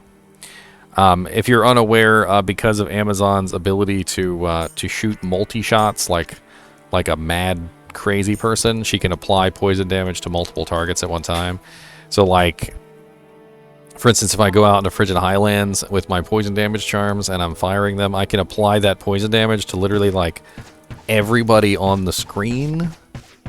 Which is kind of the amazing way that Amazon works, and I can do this without even being near them. So I'm just firing my arrows off into the distance, and you see those little procs that are going above my character's head, the little red and blue mana and lifesteal procs. So those are specifically because I'm hitting targets. And if I run over here and I actually look, pretty much everything that was within range is probably dead at this point. And you see that they're turning green because they're getting that nice poison damage on them. Very, very useful to have poison damage charms on an Amazon. Poison damage in general is very nice on an Amazon because you're spreading it out to multiple targets very quickly. This is Hell difficulty. I'm doing pretty good for Hell difficulty. Ooh, some trellised armor.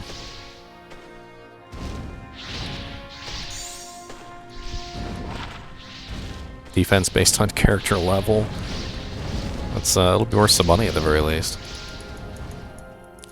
Well, dang, you gave away a tier 2 sub, Gomex? Holy crap, buddy. Tier 2 subs are expensive, aren't they? Man. Well, congratulations, HaleyCon. You got a tier 2 sub. Tier 2 subs are like $10, aren't they? Or something like that. Well, we're in September, so there was probably a discount, right?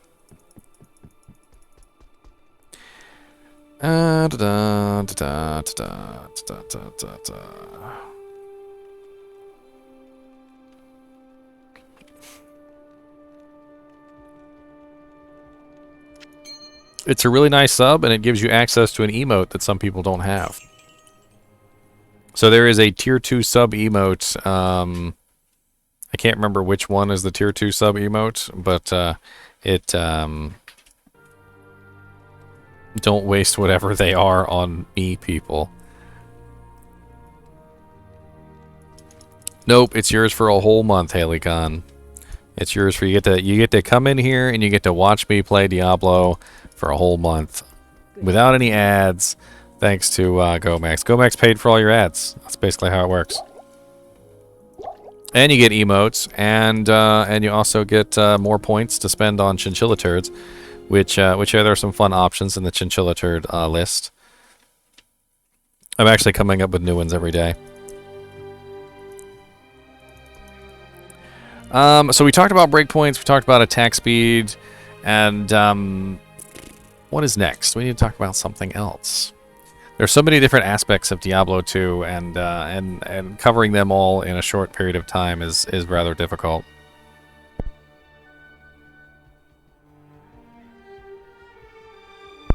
As if on command.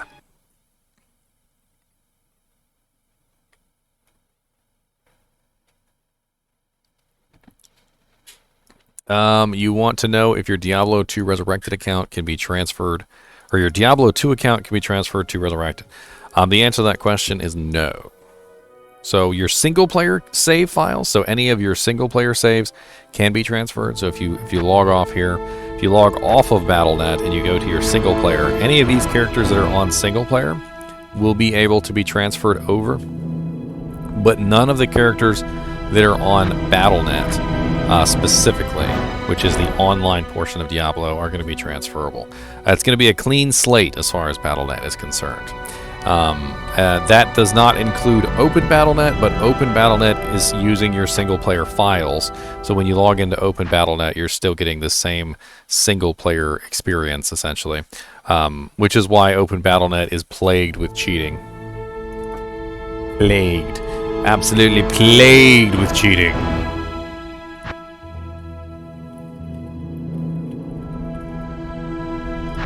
You were disconnected from Battle.net. Did I just get roamed down? Oh, okay. Oh, also, no more character expiration. See how it says here, character expires in 7 days, character expires in 9 days?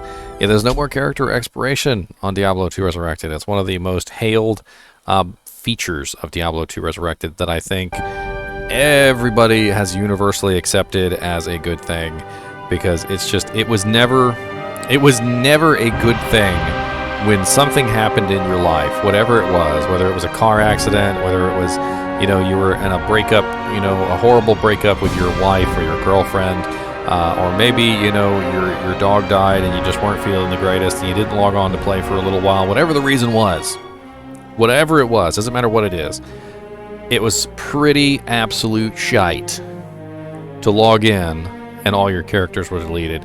And if you didn't log on for long enough, your entire account would be deleted. I remember several times my whole account would just be gone. So keep that in mind, that Diablo 2 Resurrected does not have that feature. I ate too many beans. What do you mean I ate too many beans? If you guys don't know, I have these Birdie Bots any flavor beans, and I was trying to set up a way for you guys to pay for me to eat these beans, and we did it yesterday, and they were absolutely disgusting. And I've got to tell you, I'm not looking forward to eating more of these. But if you would like to force me to eat one, it's 100 bits to force me to eat a bean. It's a random bean. You don't get to choose the bean. I just pick a bean out of the box and I eat it.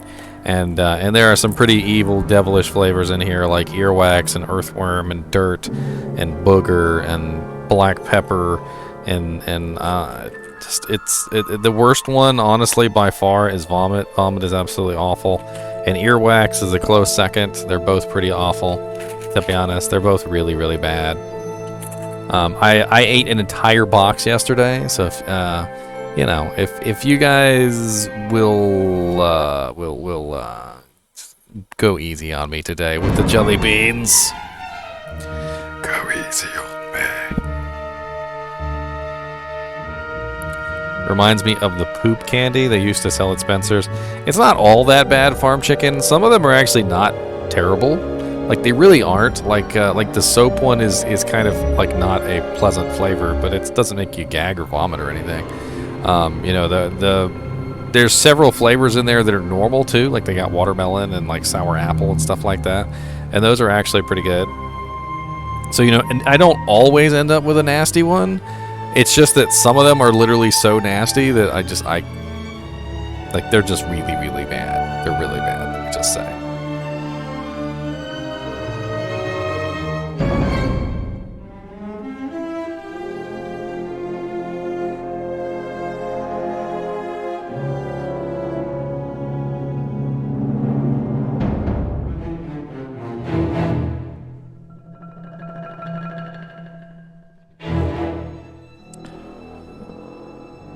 Too much into his stream. That was a very interesting comment. It's a whole lot to say about somebody that you're watching.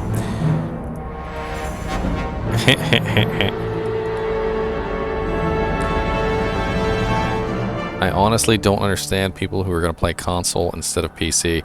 I mean, to be honest with you, I'm going to play some console too. I'm on PC mainly, don't get me wrong, but I'm going to play some console as well. I've been having a lot of fun with the idea of going to work and doing some Magic Find runs on my Nintendo Switch, and definitely gonna have some fun doing maybe some little runs while I'm laying down in bed for the night. You know, I'll lay down in bed next to my girlfriend. I'll have my Nintendo Switch with me, and I'll play a couple. I'll do a couple Pinto Skin runs or something. Go kill Mephisto a couple times right before I lay down to go to sleep. Maybe see what I can get. You know, in the meantime. But when I'm actually playing, you know, playing the game for the most part, I'm definitely going to be playing the, you know, the PC version.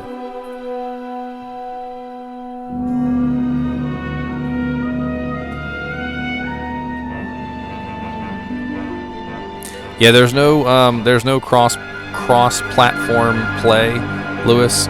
It's cross progression, but no cross-platform. So basically, you can take your character to any system, but you can't play with any system.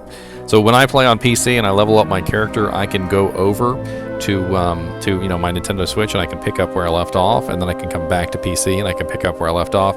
But I can't play with the Nintendo Switch users from my PC.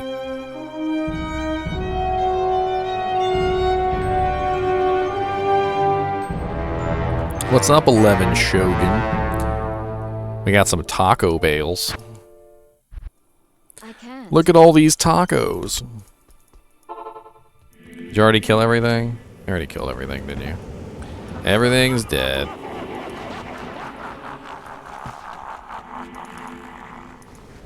Bale's gonna be dead in about 10 seconds. I'm full. I'm completely full. If you guys didn't know this, when you are full, you can open up your inventory, and you can click on items this way. So you can pick up items like that, and nothing really good dropped on the ground, but whatever. That was like the fastest bale run ever.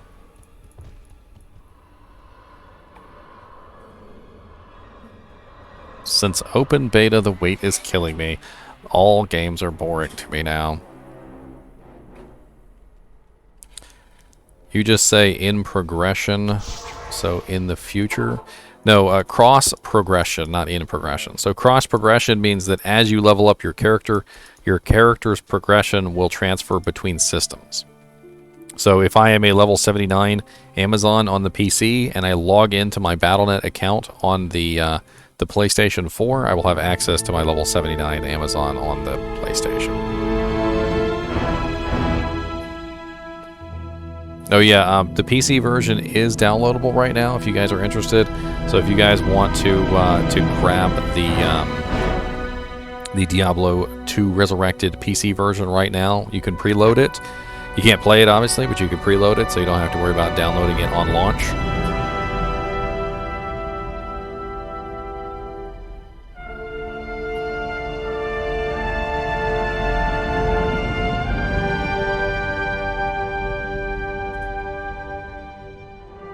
Doing a LAN party with friends on Friday. Sweet. So what games are you going to play? You going to play Diablo, of course? Can you come to Canada? Can you come over to Canada? Oh, look, trade games. Look at the trade games. I'm sure they're trading like everything in the world. That's one of the most common things about Diablo 2 is the trade games. You go in these games and basically you plop your items up and you see what somebody else has. And like, let's take this superior wire fleece. We'll try and trade this, and we'll see what we get offered for it. So this is a really nice piece that can be turned into a really nice piece of armor. It's got really nice defense, 535. It's got 11% enhanced on it, so who knows? I'll just type in anyone interested in a superior wire fleece. And we'll see if we get any offers.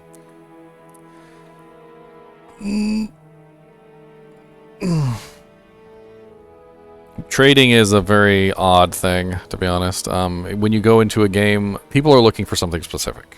They know what they are looking for, and you don't. And a lot of the times, all you can do is plop all your items up on the screen and see what somebody has, and you know, just look. 11 Shogun, we will be playing on launch, so if you guys are interested in coming and playing with us, you can. It depends on whether we got any slots open. I do have a group that's forming, but as of right now, it's 4 of us, I believe.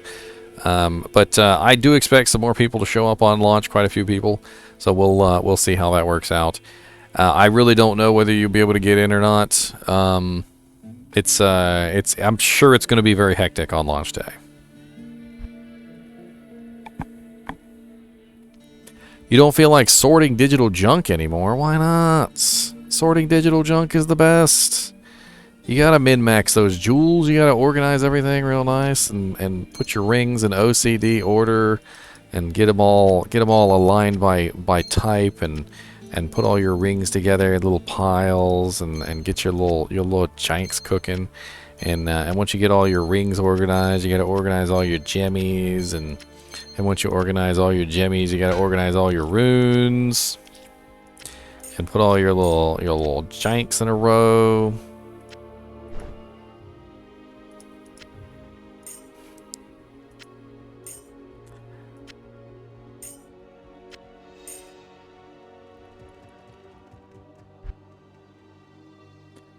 Let's see what's going on in here. What do you mean by only party chat, only private party, or game voice chat for console users? Well, there's no keyboard. You can't talk to people.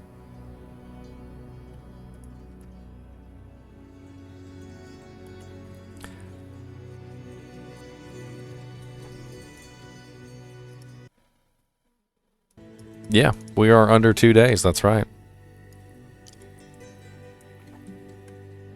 We are very, very close. Tomorrow is going to be a pretty big day. I'm not sure exactly how long I'm going to stream tomorrow, but I know we're going to have a lot of excited people who want to have some fun. So expect some fun tomorrow. I'm not sure exactly when the stream is going to start, but I guess we'll figure that out as it goes along. And a little decoy in there, a little one of these. Oh, what's up, buddy? You're immune to fire. Look at you. Pew, pew, pew, pew, pew, pew, pew, pew, pew. I mean, I don't want to be on the Mountain Dews, Skyworker, but I have a really long night ahead of me and a really long day tomorrow, and there's really no choice in the matter. Don't worry, I plan on looking much refreshed tomorrow. You'll see. I'm gonna shave my head, not my whole head, of course. I do like the sides and stuff right here, and I'm also going to I'm gonna clean up. I'm gonna shave my beard and whatnot. I'll be coming in tomorrow looking all snazzy. You guys will be like, ooh, that's right. And launch day, of course, is going to be crazy too. So we'll figure out what we're going to do that day. I need mana. Champions of Noraf. Oh, did I already kill this? Somebody already did. Y'all just flying in like 800 miles a second. Y'all don't even need to use the steps or nothing.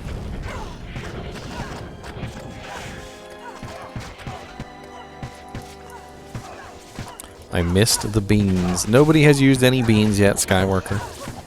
Worry not. I think everybody's beaned out from yesterday, but I'm sure that the beans will return. I have a feeling that the beaners, the people who are the main purchasers of beans, are just saving their money for tomorrow or launch day, one or the other. One or the other. Dang, Skyworker. Did you post a link? I don't remember my Nightbot being so aggressive. He's very aggressive. That's very aggressive, Nightbot. It's very aggressive. Well, I got 100 poison damage Grand Charm in here too. And a 33 poison damage charm. Look at all these freaking poison damage charms. Let's just fill up on poison damage charms. Who doesn't want a couple poison damage charms? I do. We don't need 2 cold damage charms. We need one of those. I actually deleted my high-level champions, returned to ARMS characters years back, still bummed to this day. A lot of games will let you undelete stuff if you call up tech support. Long time ago, I deleted my Final Fantasy character. My whole account, my Final Fantasy XI account. And I was determined not to go back, so I wanted to delete it and move on. And it was years and years later, I called them back up and I asked them if there was any way they could undelete my account. And they were like, sure, we have that right here. And they just undeleted it. And I was like, all right, I guess. It was never really gone.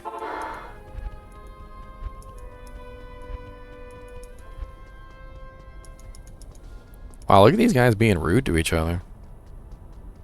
Perfect is 40-40 resistances. Noob.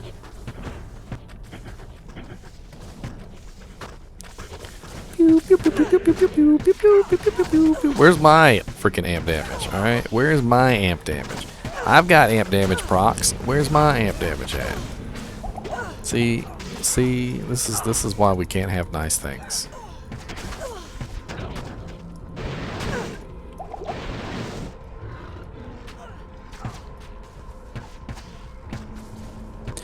This is why we can't have nice things. I literally have chance to cast amp damage on my bow, and it's not procking. It just doesn't proc. Oh, there's procs all the time, but not mine.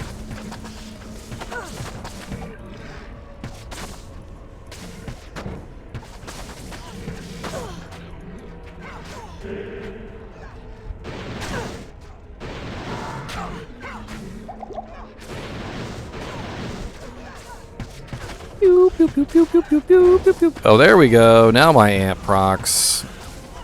Now we're cooking with bacon grease. Not that the amp is helping out my poison damage or anything, but, you know.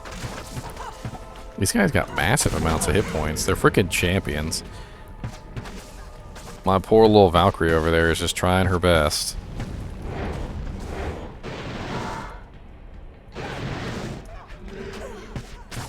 She's just trying her best.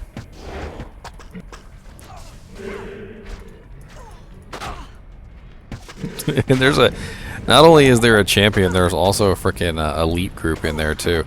What's his name? Wind Blister, and he's got Holy Freeze on. Might grab this shrine just so I can get rid of my curse. If you guys are unaware, shrines and curses overwrite each other, so if you're ever cursed and you just need to get rid of your curse, you can click on the nearest shrine to get rid of it. But also keep in mind that curses will overwrite your shrine as well, so if you get recursed, it'll get rid of the shrine. So like if you're trying to bring an EXP shrine into a Bale run, keep in mind that it's not going to work because Bale spams Decrepify. So if you get in anywhere within range of Bale, he will just spam Decrepify on you and immediately kill the he'll immediately kill the EXP shrine. So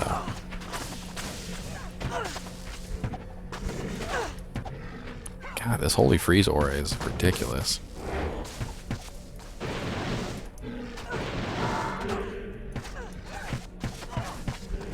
This character was never fully fleshed out, and she never got finished leveled. But eventually, she would have been quite powerful. Multi-shot Amazons are never like super meta characters, but they can certainly clear content just fine. The reason why I chose this game though was because I wanted to choose a game that had multiple people in it instead of going into a single-player game. She can absolutely wreck single-player games. She just has trouble with like 8-player games. And it's a little bit of time, a little bit of effort, re-gearing her a little bit. She's also missing her mercenary for some reason. Why did I not grab her mercenary?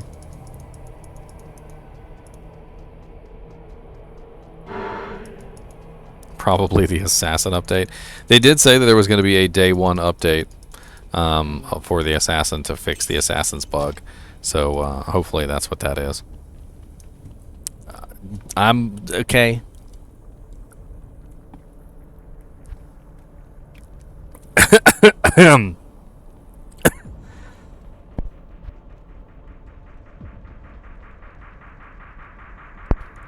Down the wrong hole. Let's drink some Mountain Dew. I mean, let's breathe in some Mountain Dew, shall we? Let's breathe it right in. Who doesn't like breathing in Mountain Dew? Ah, the fastest way to get the caffeine into your bloodstream. The fastest way to get the caffeine in your bloodstream. Slow down? Why do I need to slow down? Not enough. I mean, nobody said that you need to save me. You could just spam emotes until my girlfriend notices. Spam emotes until... Wow, that's really sad.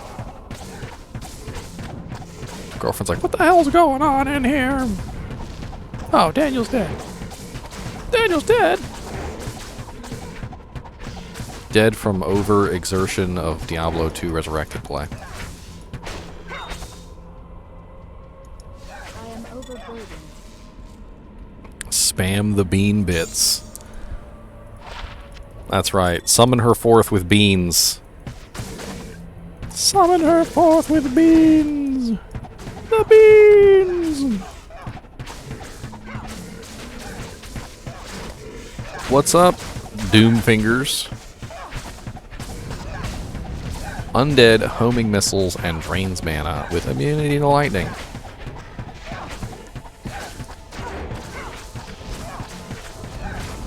That's right. Have your little amp damage and die. What is my merc wearing? Garbage. He's got a vampire gaze helmet. That's about it.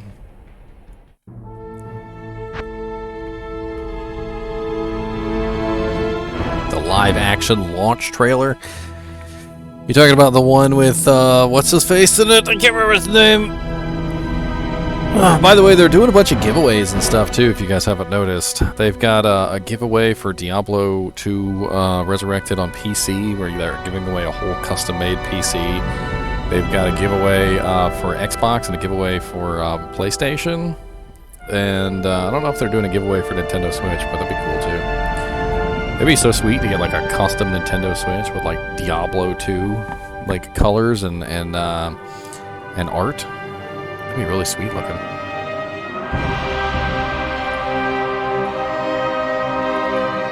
Got my hardcore character here. Let's see how my hardcore character is doing, shall we? This is the one where I just put a Guardian Angel Templar coat on. That's why she's got that cool gray coloring. And her resistances just got fixed. She's on hardcore though, so you know, death is very evil. Did I killed did I kill Bale? I did not kill Bale. Let's go kill Bale. How about that? I don't even know if I did the Ancients. Did I do the Ancients? Yeah, I did the Ancients. This character is extremely mana hungry. She is a mana hungry person.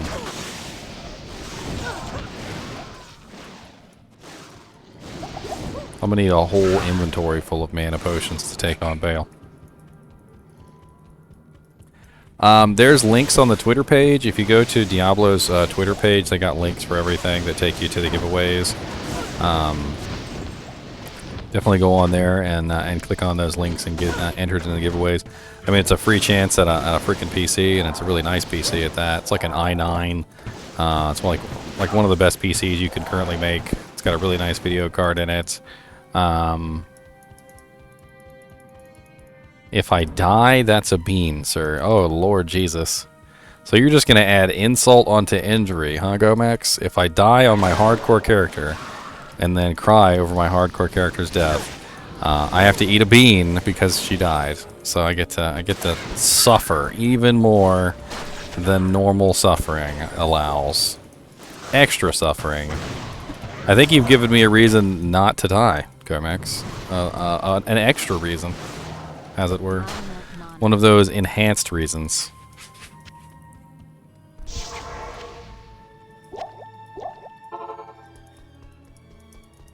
Good afternoon.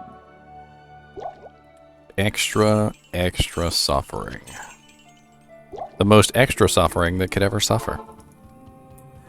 But yeah, let's see if we can kill Bale. I don't know if this character can kill Bale in Nightmare difficulty yet. She is only level 58. Her gear is not really the greatest in the entire world, but we'll certainly give it a try. We were able to kill Diablo, so I mean, that's something. And like I said, her equipment has definitely gone up a couple notches since the last time I played. We were really lucky with that Templar coat find. I mean, obviously this is a Paladin coat. It's not made for Amazons, but that plus to maximum resistance is just absolutely beautiful. And we also found an rune, which was really, really lucky, and we socketed it with an rune, which definitely makes it even better. Ooh, immune to lightning and immune to cold, and he's got conviction. Holy crap, I'm going the other way. I ain't fighting that.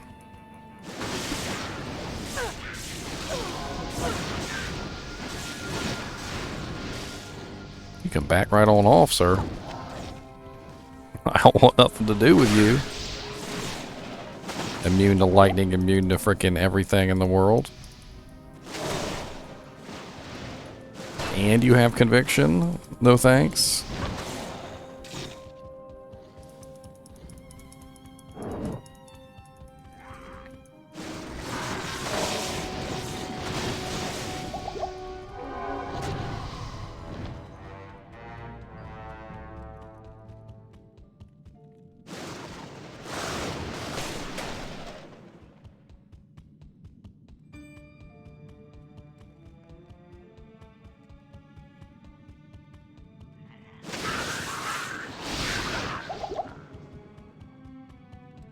Where are you? Doorway.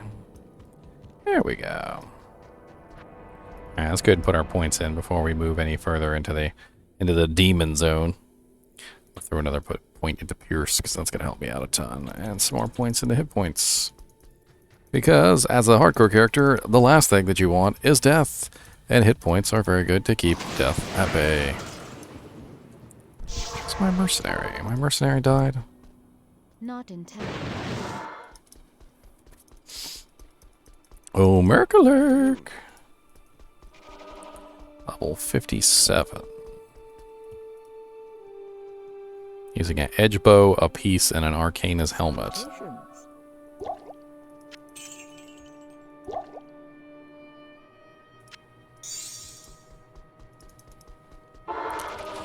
Let's go, buddies!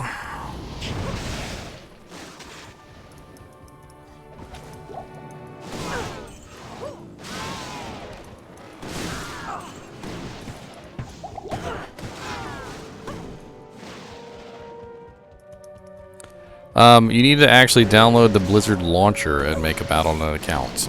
So if you already have a Battle.net account for something like Overwatch or Diablo 3 or trying to think of like all the various games that are on the launcher.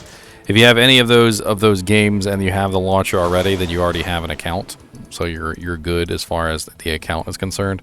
If you don't have the launcher and you don't have the account, then you need to go make one. It says Diablo 2 has just started updating.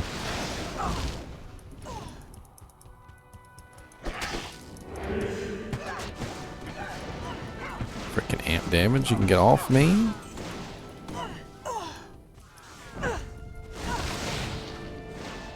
I ain't playing that amp damage game. That jank's a little too, that's too much. Too much. Like we were saying earlier, it's probably the day one update. Immune to lightning. Well, I'm also practically immune to lightning, so I guess I shouldn't really worry about them. I'll just kind of move on. War Saber. War Scepter, that's Millibragas. Grab that juvie. I don't need a Millibraga Scepter on an Amazon. It's not going to help me out any.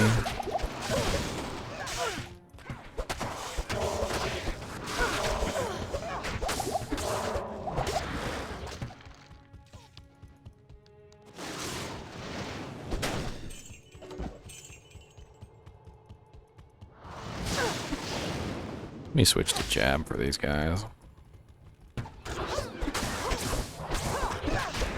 Since they are immune to lightning.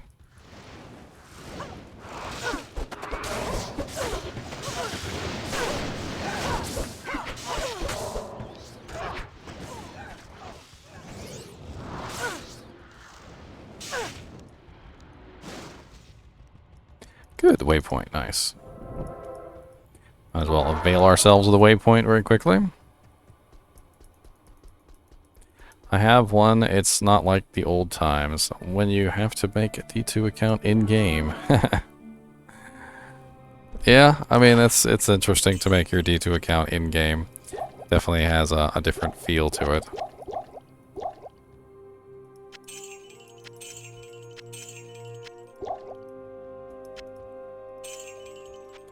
I didn't mean to sell that juvie.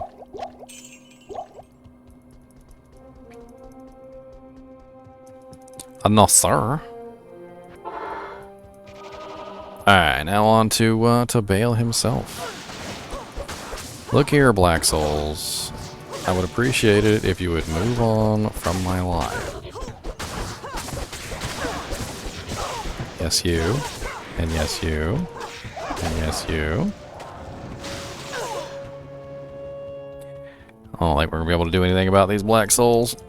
They take too long to kill, and they're immune to all pretty much my only element right now.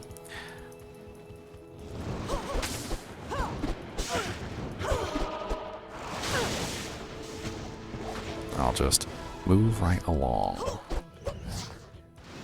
Unfortunately, Isolde is not having as easy of a time with them as I am. The 90% lightning resistance is certainly very helpful to me.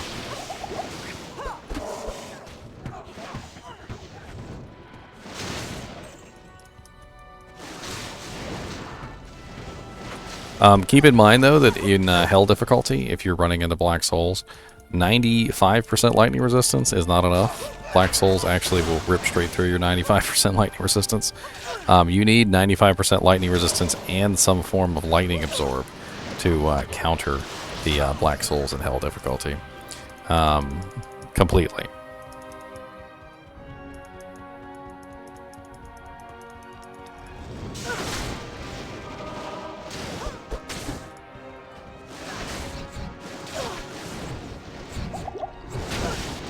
Oh god, these guys definitely don't want to get stuck in a loop. Death Lords are really, really easy to get stuck in loops on because they are very, very fast and they hit very, very hard.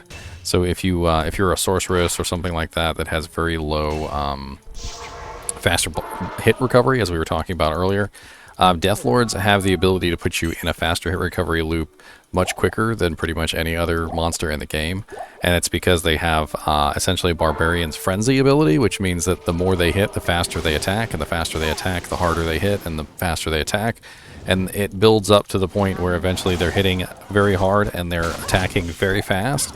And so if they're able to put you in a faster hit recovery stun at the beginning, they can build up their frenzy on you, and as they build up their frenzy, they will hit you harder and faster with every single hit to the point where you will get stuck in a faster hit recovery lock.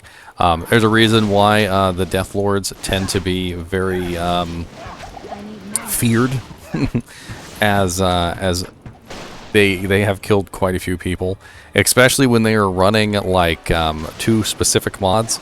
So if you happen across a pack of Death Lords that is extra fast and is also running the Fanaticism aura, they will absolutely obliterate you. Because not only are they running around at Mach speed because of the extra fast enchantment, and they're already attacking faster than they normally would, the Fanaticism aura gives them another boost of attack speed, and then once they build up their frenzy, they're attacking even faster than they were previously with just frenzy by itself. And they hit really hard, and they hit really fast, and they will rip you to shreds. They're actually one of the best monsters to get for revives as a necromancer. So if you want to build like a really, really nice revive army to go take on like Ubers or something, you might want to start out with some frenzy Death Lords. So, you know, come down here into Worldstone Keep and get yourself a full army of Death Lords as quickly as you can, and then go over to Uber Tristram and take your Death Lords into combat. And then obviously once they die, you're gonna have to summon others.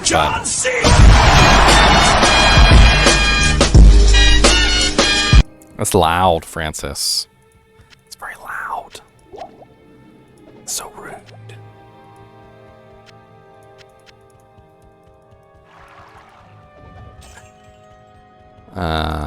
So you guys have any questions? I mean, that's really what this is about, is if you guys have questions, I'll pick my brains, you know, get the answers that you need before launch.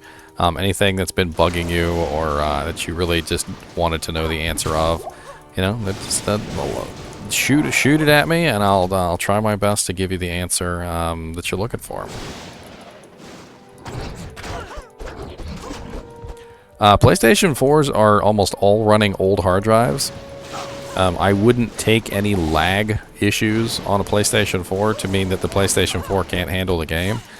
If you really want to figure out whether the PlayStation 4 can handle the game, try and find somebody who's running it off of a solid-state drive, because most PS4s at this particular point have hard drives in them that are 4 or 5 or even 6 or 7 years old, and running a game off a hard drive that's 4, 5, 6, 7 years old is going to be a laggy experience, no matter how powerful the system is.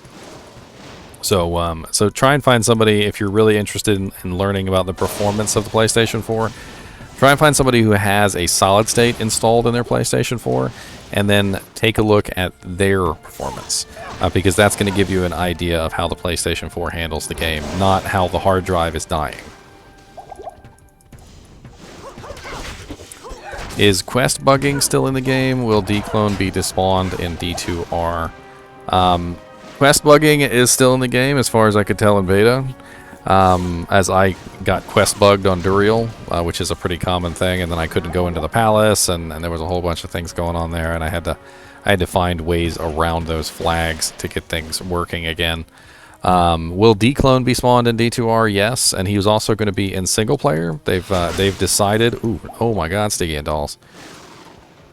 They've decided that he's going to be in single player, and it will only cost 1 Soj to spawn him. And if you're in multiplayer, it's going to be the same number as before. So they haven't really adjusted the number of Sojas required to spawn D-Clone in BattleNet yet. They said they're going to look into it, though. I guess it really depends on how bad the dupers are in Diablo II Resurrected. Duping is not really a thing anymore as far as, like, actually duping items for use, but you can still dupe items and sell them to the NPC for Soj, for D-Clone spawning, which is still a thing. And that was the original intention of D-Clone, was to get rid of duped Sojas, so I guess it still fits. I guess they're really just trying to feel out the situation. They're probably going to take a look and see how many people can summon D-Clone before they figure out whether or not they need to change the spawn rate.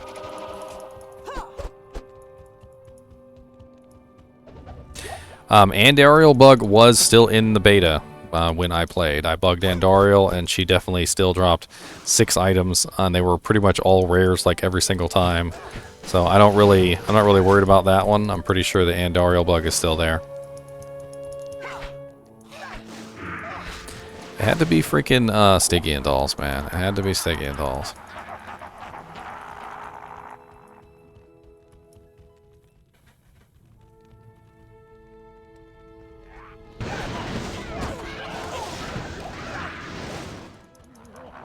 Let's hope we get some good equipment because you know, in this game, yeah, hardcore, you know, self-found hardcore is a little more difficult than most.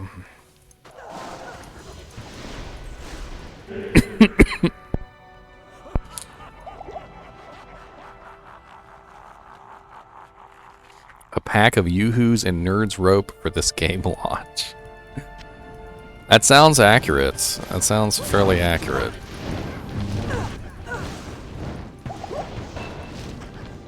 Assault, come over here. Come over here. Alright, don't die, please.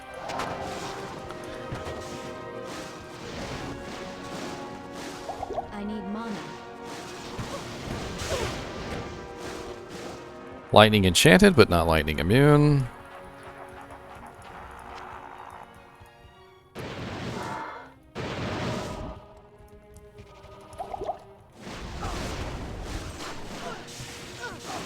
Another lightning enchanted monster.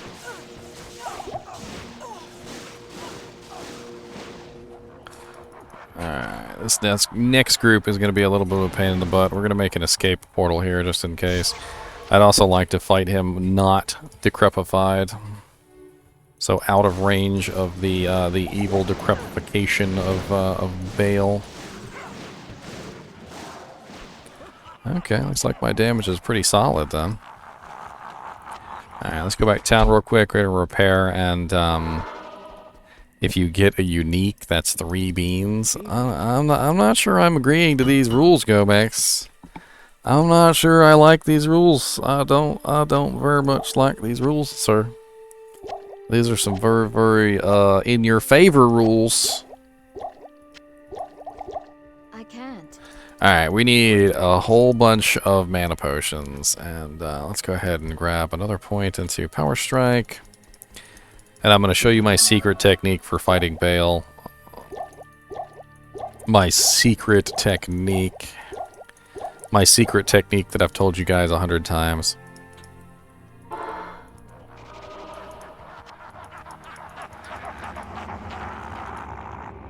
Come on, Bale, let's go. We ain't got time. Bale. Bale. Bale. Bale. It's in hardcore mode, okay? It's either you or me. Come on down here, Bale. Come on down here, buddy. Come on. No. I'm gonna throw a lightning javelin at you. Come on down here, buddy. Come on. You can do it. Come on. Come on. Come on here. Oh, okay. Go that way then. Fine. Alright. I'm still walking over here, though. So, the goal, the secret technique for Bale is to get him next to one of the pillars. I need him next to one of the pillars. That's what I'm trying to do. And, of course, you got that freaking mana steel. That's alright. That's alright. I see you chucking them little things. I'm gonna attack you from here then.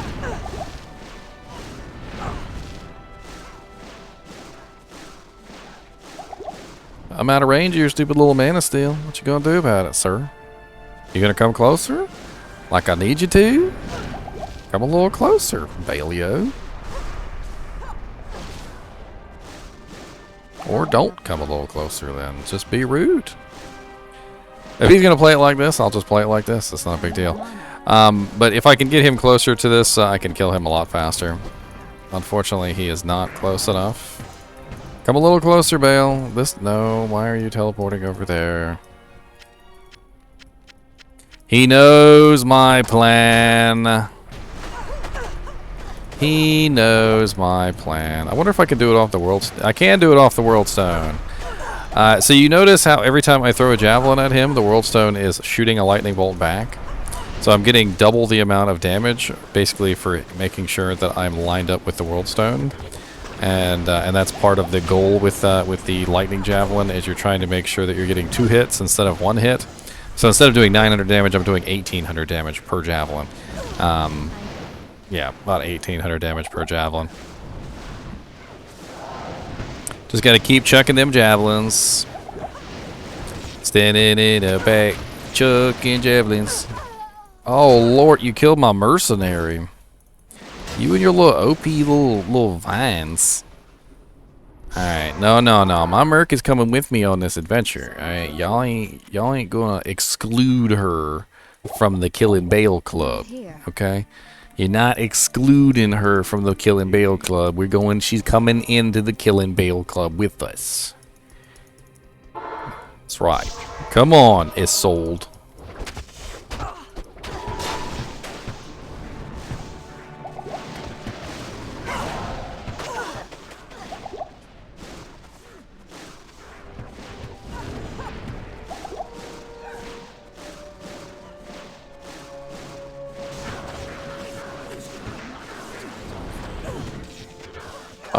Oh, a clone, huh?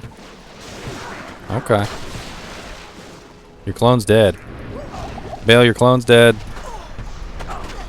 Bale, I hope you know your clone's dead. He didn't live very long. Why did you knock me? I'm not even gonna say nothing. How about you just die, Bale? I'm running out of mana potions, Bale. This is very expensive. Killing you is very expensive. You know how much gold I had to spend on potions to kill you, sir? It's really expensive.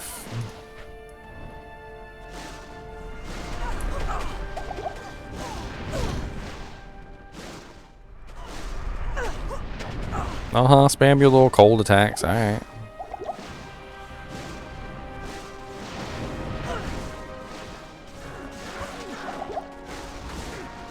Die, Bale.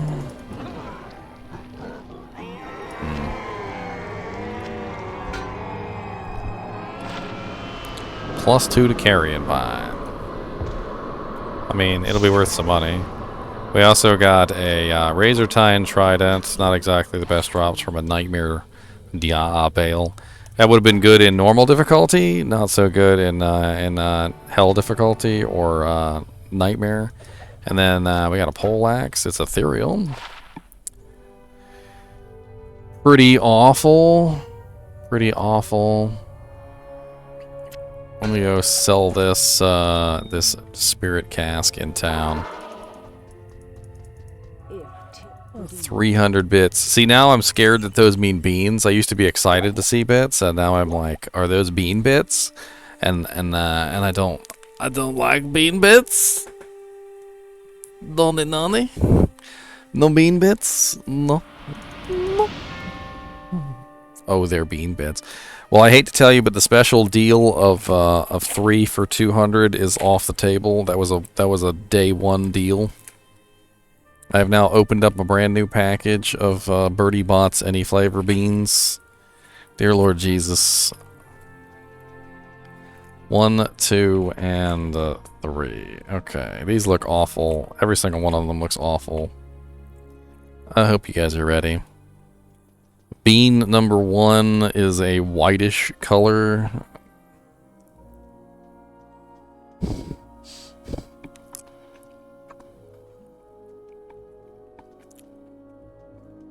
I'm pretty sure that's toothpaste.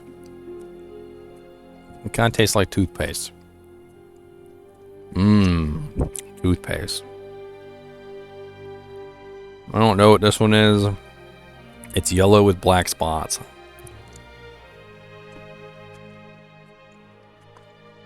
Mmm, that's earwax. Mmm.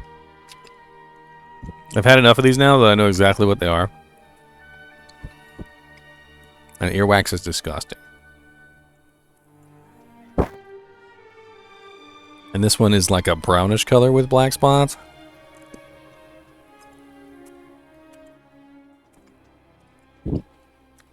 Sausage. Ugh. I think that's sausage. I actually like sausage. But this is disgusting.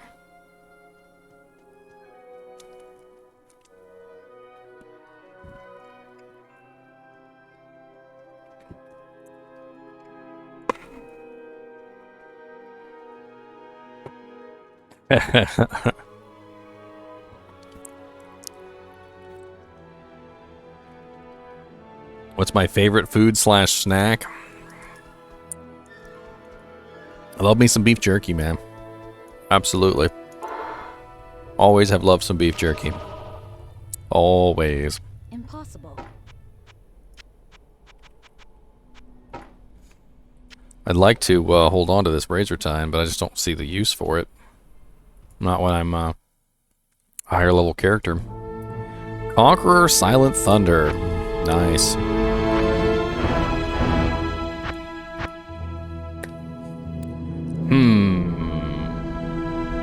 That's it till tomorrow. Well, this box will be here waiting for you, Gomix. A nice box full of birdies, bots, any flavor beans. There are all sorts of nasty colors in there.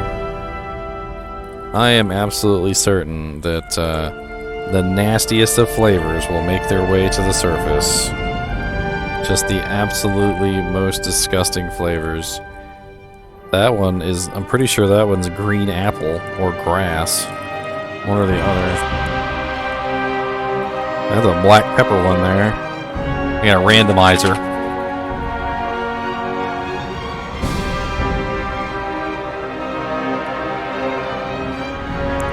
Your tree bags? What do you mean tree bags? What are you talking about?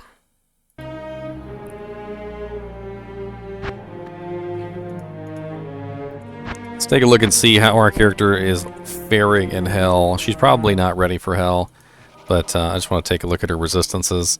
-1 fire, 0 cold, 57 lightning, and 10 poison. Yeah, she is totally not ready for hell difficulty. She's got some pretty awful gear. She's just running like some boots that she found. She's got a Catherine seal. She's running an Angelic Halo. She's got an all resistances 11 +3 to minimum damage amulet. She's running an Ancient's Pledge, a Howl Tusk helmet. The only 2 items of like any real value, or 3 items of any real value that I found, were the Razored Tail Shark Skin Belt, which has the piercing attack on it, which is very nice. She also has the Guardian Angel Templar coat, which gives her the plus to maximum resistances. But plus to maximum resistances don't do me any good if I can't actually reach those resistances. And then I also found a Titan's Revenge, which was a really lucky find. That's why she ended up being a Javazon in the first place. And the rest of my gear is absolute garbage. Like, there's upgrade potential all over the place for my equipment. The Howl Tusk helmet is okay, I guess, for a Javazon, but there's definitely some better helmets out there. I found a Fire Skill Sorceress Grand Charm, though, which is going to do me a whole lot of good. Absolutely amazing, of course. Yeah, I need the +10 strength to wear the Templars. Boo.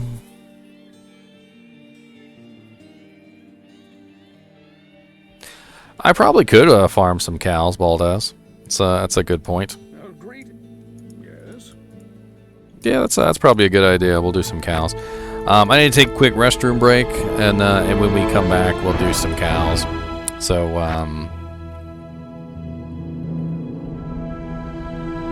give me just a minute, and I'll be back.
Moo moo moo.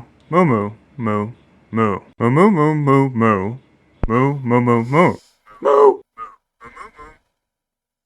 That's right, it's time for some cows. It's time to kill some moo cows. We're going to kill some cows. It's time to kill some moo cows. Gonna kill all of them cows. Moo moo moo moo moo moo moo moo moo moo moo moo. And a moo moo moo moo moo moo moo. Got a moo moo moo moo moo. I really would love them to see, them bring cows back as a main form of EXP. It really is quite sad that they, you know, nerfed the crap out of the cows. Oh yeah, we're getting Necro day one. Necro is actually the character I plan on playing day one. Young Master.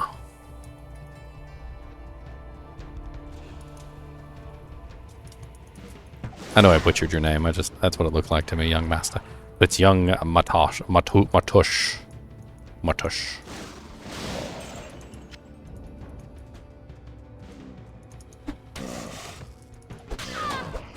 I think everybody is. You're welcome to join me tomorrow. This stream is probably going to end.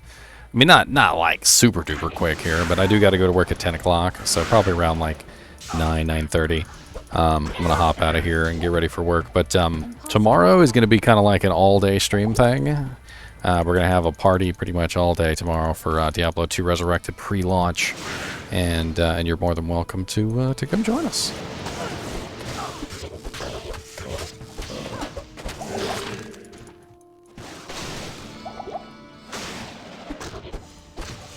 Who needs sleep? Sleep is for the weak. Sleep is for those who want to die.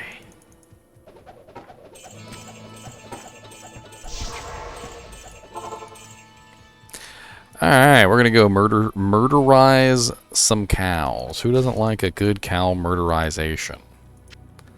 I tell you what, nothing like a good cow murdering.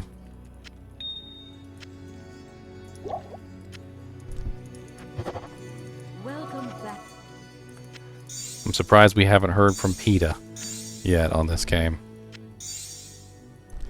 Do you know that they kill a whole bunch of poor, defenseless cows?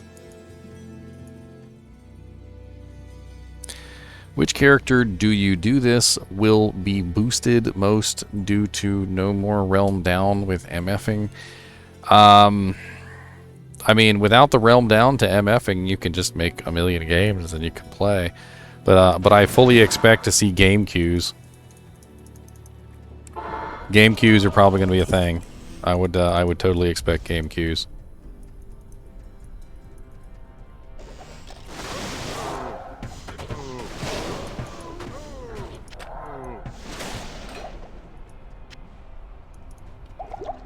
Especially on launch day. Like, especially on launch day. I would expect to see a whole bunch of big, long queues for getting into the game.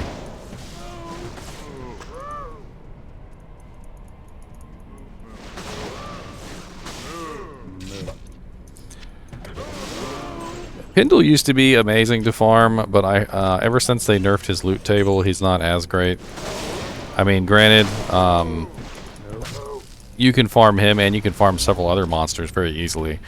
A very easy rotation is something along the lines of like Eldritch / Shank, Pindle Skin, and then also go kill some of the other like super easy to get to super uniques. Like Rakanishu in Hell is worth killing. That's another really easy one. And you could have your own little rotation of super unique killers. You know, it depends on what you want to do.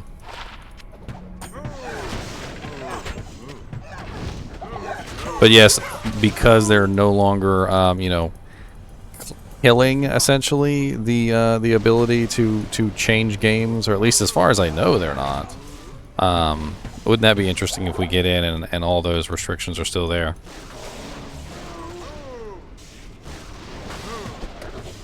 Not enough mana. I need a key. Alright, let's avoid the king because we don't have any other characters to actually create cow portals. The last thing we want to do is kill the king and ruin our portals. That would be very sad.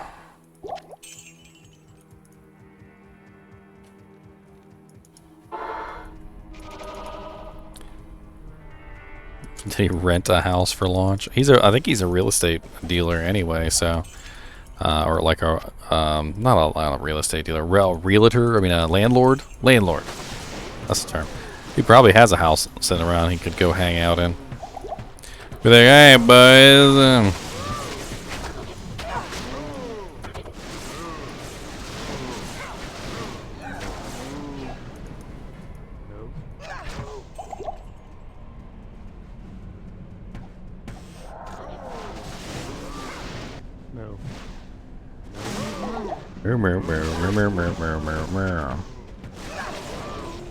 Yeah, Diablo II Resurrected, I could kill the Cow King, but not now.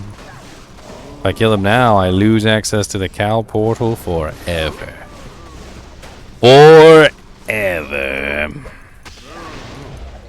And then sadness ensues.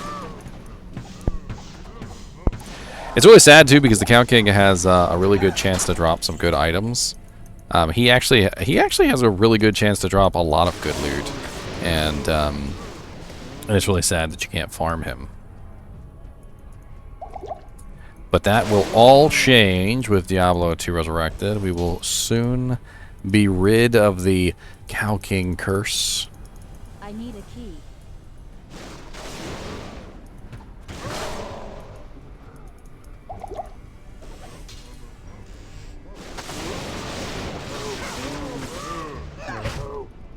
Let's go. I need a shale rune. One of you guys drop me a shale rune, please. None of that was a shale rune.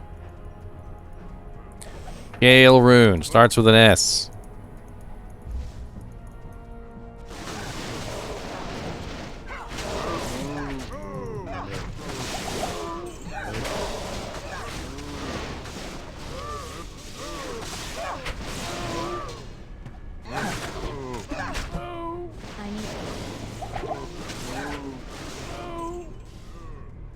Soul rune is not correct.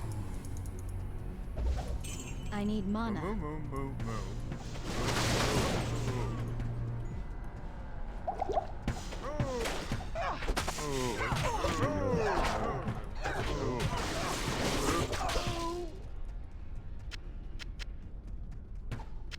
Not enough mana.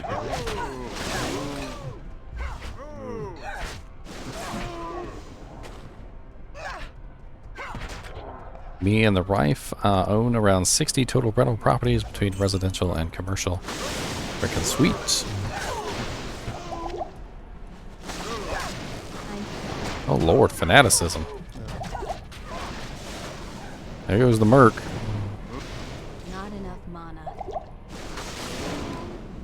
I need mana.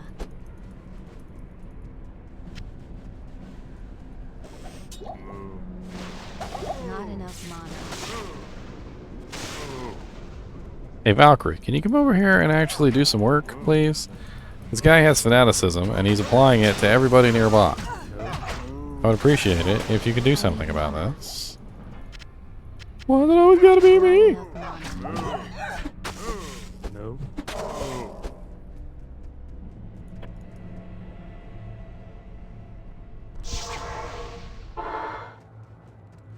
That's what I was saying, Leon. It's a lot of properties to manage.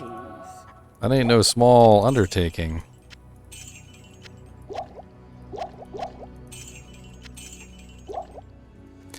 That ain't no small ting. Ain't nothing but a ting. A tiny ting.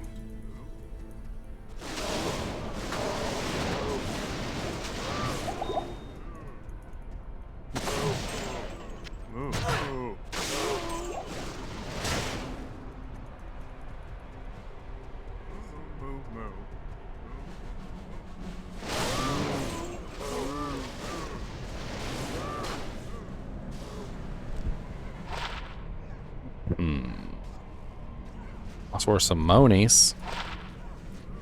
All resistances 11. As same exact all resistances I currently have. I need mana.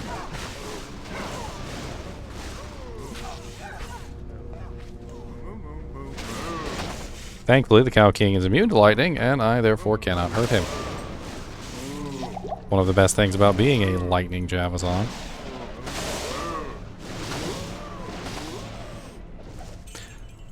I don't think my Valkyrie can kill him either. So I certainly hope not. I need mana. Well, don't get me wrong, you level up your Valkyrie the right way, she can be pretty OP. I think we've just about cleared the cow level, haven't we?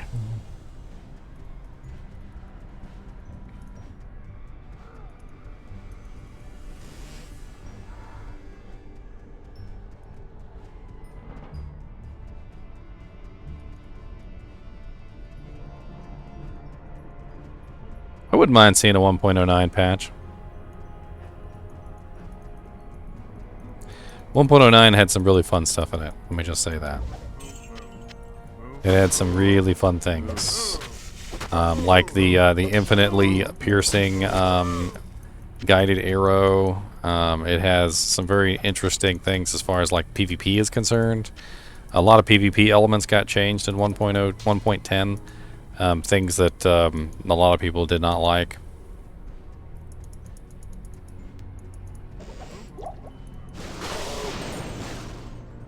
No. No. Whew.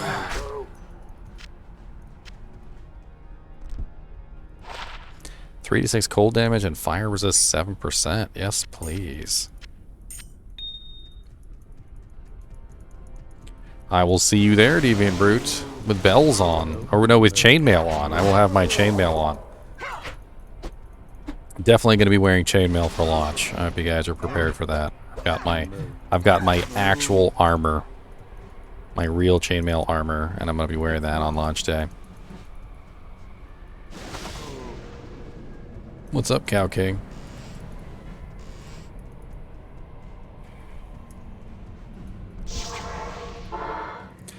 Well, that was a really quick cow level. I feel like that was a little quicker than normal. Yes?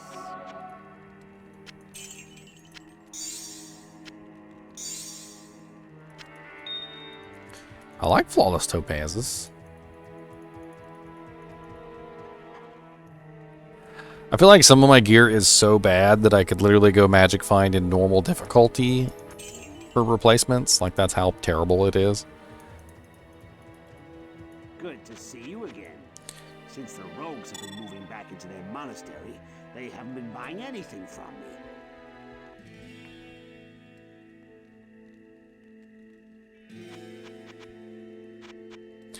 It just doesn't have anything else on it, like, at all. It's not +1 to Amazon, it's +1 to passive and magic, so it's not even everything. Although passive and magic does give quite a bit. Not really sure about that. +1 to necromancer. That doesn't help me out very much.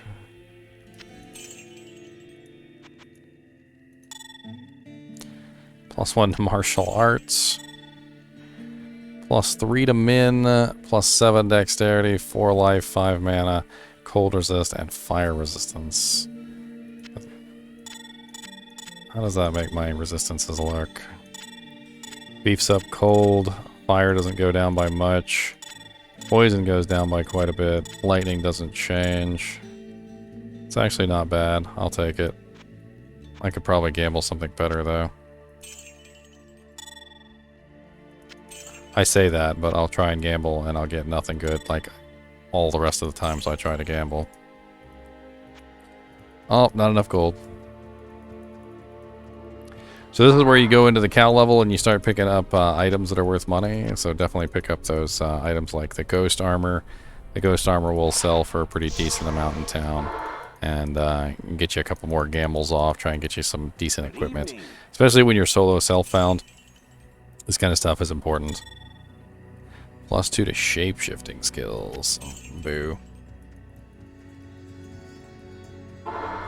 And as you're walking around, I mean, you can pretty clearly tell what's worth picking up and what's not. Like, for instance, you're probably not going to pick up antidote potions and sell those in town. You're probably not going to pick up arrows or bolts or anything like that. A longbow is not going to be worth anything.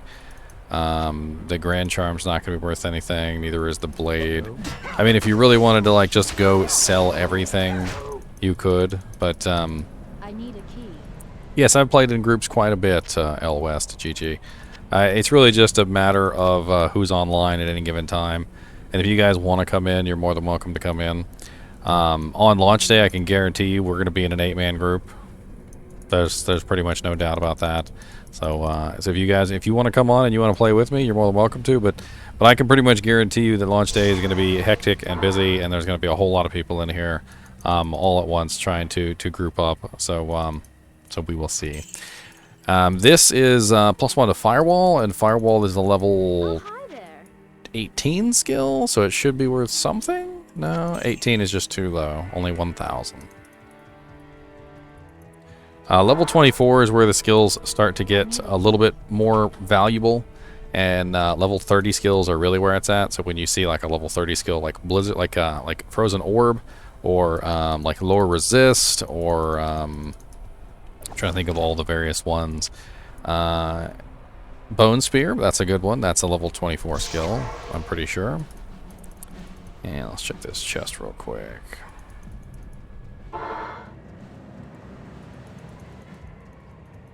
Fairly certain that's one of the more valuable skills. I guess not. Dang, everything is selling for like dirt low. Light plate of 2-socket light plate. It's not really gonna sell for that much. Maybe like, I think that'd be like 6,000, maybe 7,000. Not really worth carrying back to town, but there's not a lot else worth carrying back to town right now, so I guess we're gonna do it anyway. And the Cow King wants my blood. He said, "Sir, I would like to introduce you to a person who's going to help you out with your car's extended warranty." This Superior Scepter could be worth a whole lot, and it doesn't have any plus to skills on it, so it's not going to be worth anything. This Jawbone Visor, +1 to Battle Command, that could be worth something.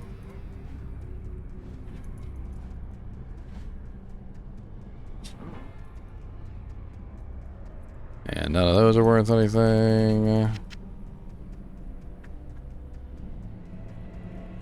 A whole lot of Nopalopes. It's locked. Should have got some keys. Could grab some keys. Get some good things pop out of these chests. Greetings. Oh, 13k for the armor. That's not bad. And how much we get for the helmets? Probably around 10k. Yeah, about 10k. Let's grab a couple of keys.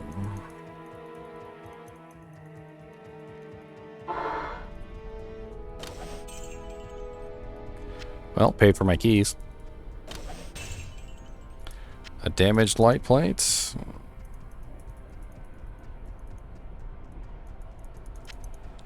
I used to love going into cow levels after people had finished, and you would just run around and pick up all the stuff and sell it. It's one of the easiest ways to get yourself a bunch of money. That giant conch right there is worth a decent amount of money.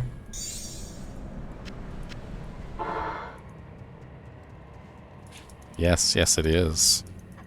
Good evening. Giant conch. 26,087. Giant conches are pretty nice pieces of equipment to pick up for selling. Tastes like brimstone and cow.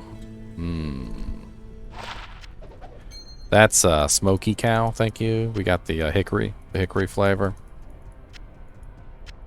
Alright, that is hickory smoke cow.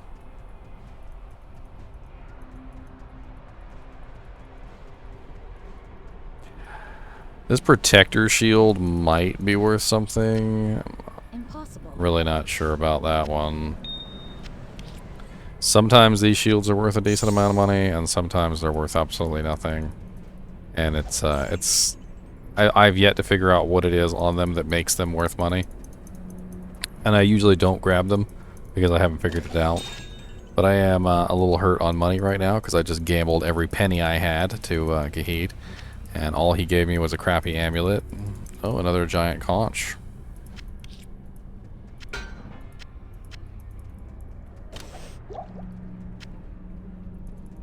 I am overburdened.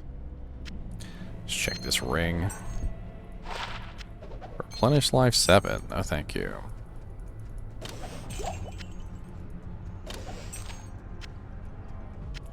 Remember when you would make a cow game and some asshole would go kill the king? Yes, it happened a lot, actually. It was pretty common, to be honest.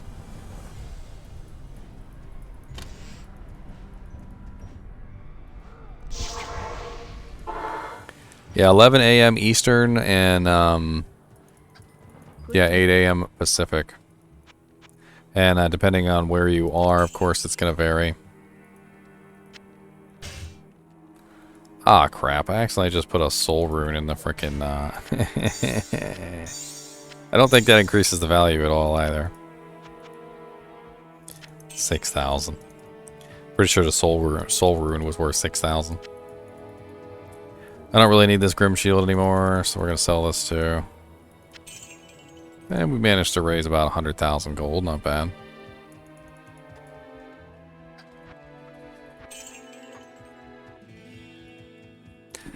Alright, guys and gals, it's about 9 o'clock, and I've got to be at work at 10. I'm going to go take a shower, I'm going to get ready, and I got a long night ahead of me. And when you see me tomorrow morning, hopefully I will be refreshed and invigorated, because I'm going to be streaming all day long. Probably going to go do a little hair trimming and a little beard trimming and a little janks, and then go into work tonight. I'm on vacation all this week, by the way, so if you guys want to play with me, you're more than welcome to. I have absolutely no qualms about playing with other people, so if you guys want to join in my Diablo II Resurrected fun, you know, you're more than welcome to come along. I do have a Discord if you guys are interested. If you want to come in there and you want to sign up for the groups, this is the Discord. We are also forming a clan, or a kinship, as I'm going to call it. We are forming a kinship, and the kinship is going to be based around Diablo II Resurrected. So if you're interested in joining the kinship, come on in, and you'll see at the bottom of the Discord there is a kinship discussion. We're still in the forming stages, obviously because Diablo II Resurrected hasn't come out yet, so we can't really solidify anything just yet, but we will be. And once we solidify the clan, the kinship, we're going to have a lot of fun with the details of that. Probably making like lieutenants and things like that, and forming groups and having clan activities and whatnot. So if you guys are interested in that sort of thing and you want to join the clan activities, you want to come in for like experience point day or like leveling up new character day or G-Rush day, you know, we're going to have some stuff like that. We'll probably even have some Uber Tristram days where we'll save up keys and we'll kill a whole bunch of Ubers like in a row. That'll be interesting. And I feel like it's going to be a lot of fun. As always, I do appreciate you guys and gals watching my videos, and I will see you all tomorrow for a pre-launch party. So be there. See you guys.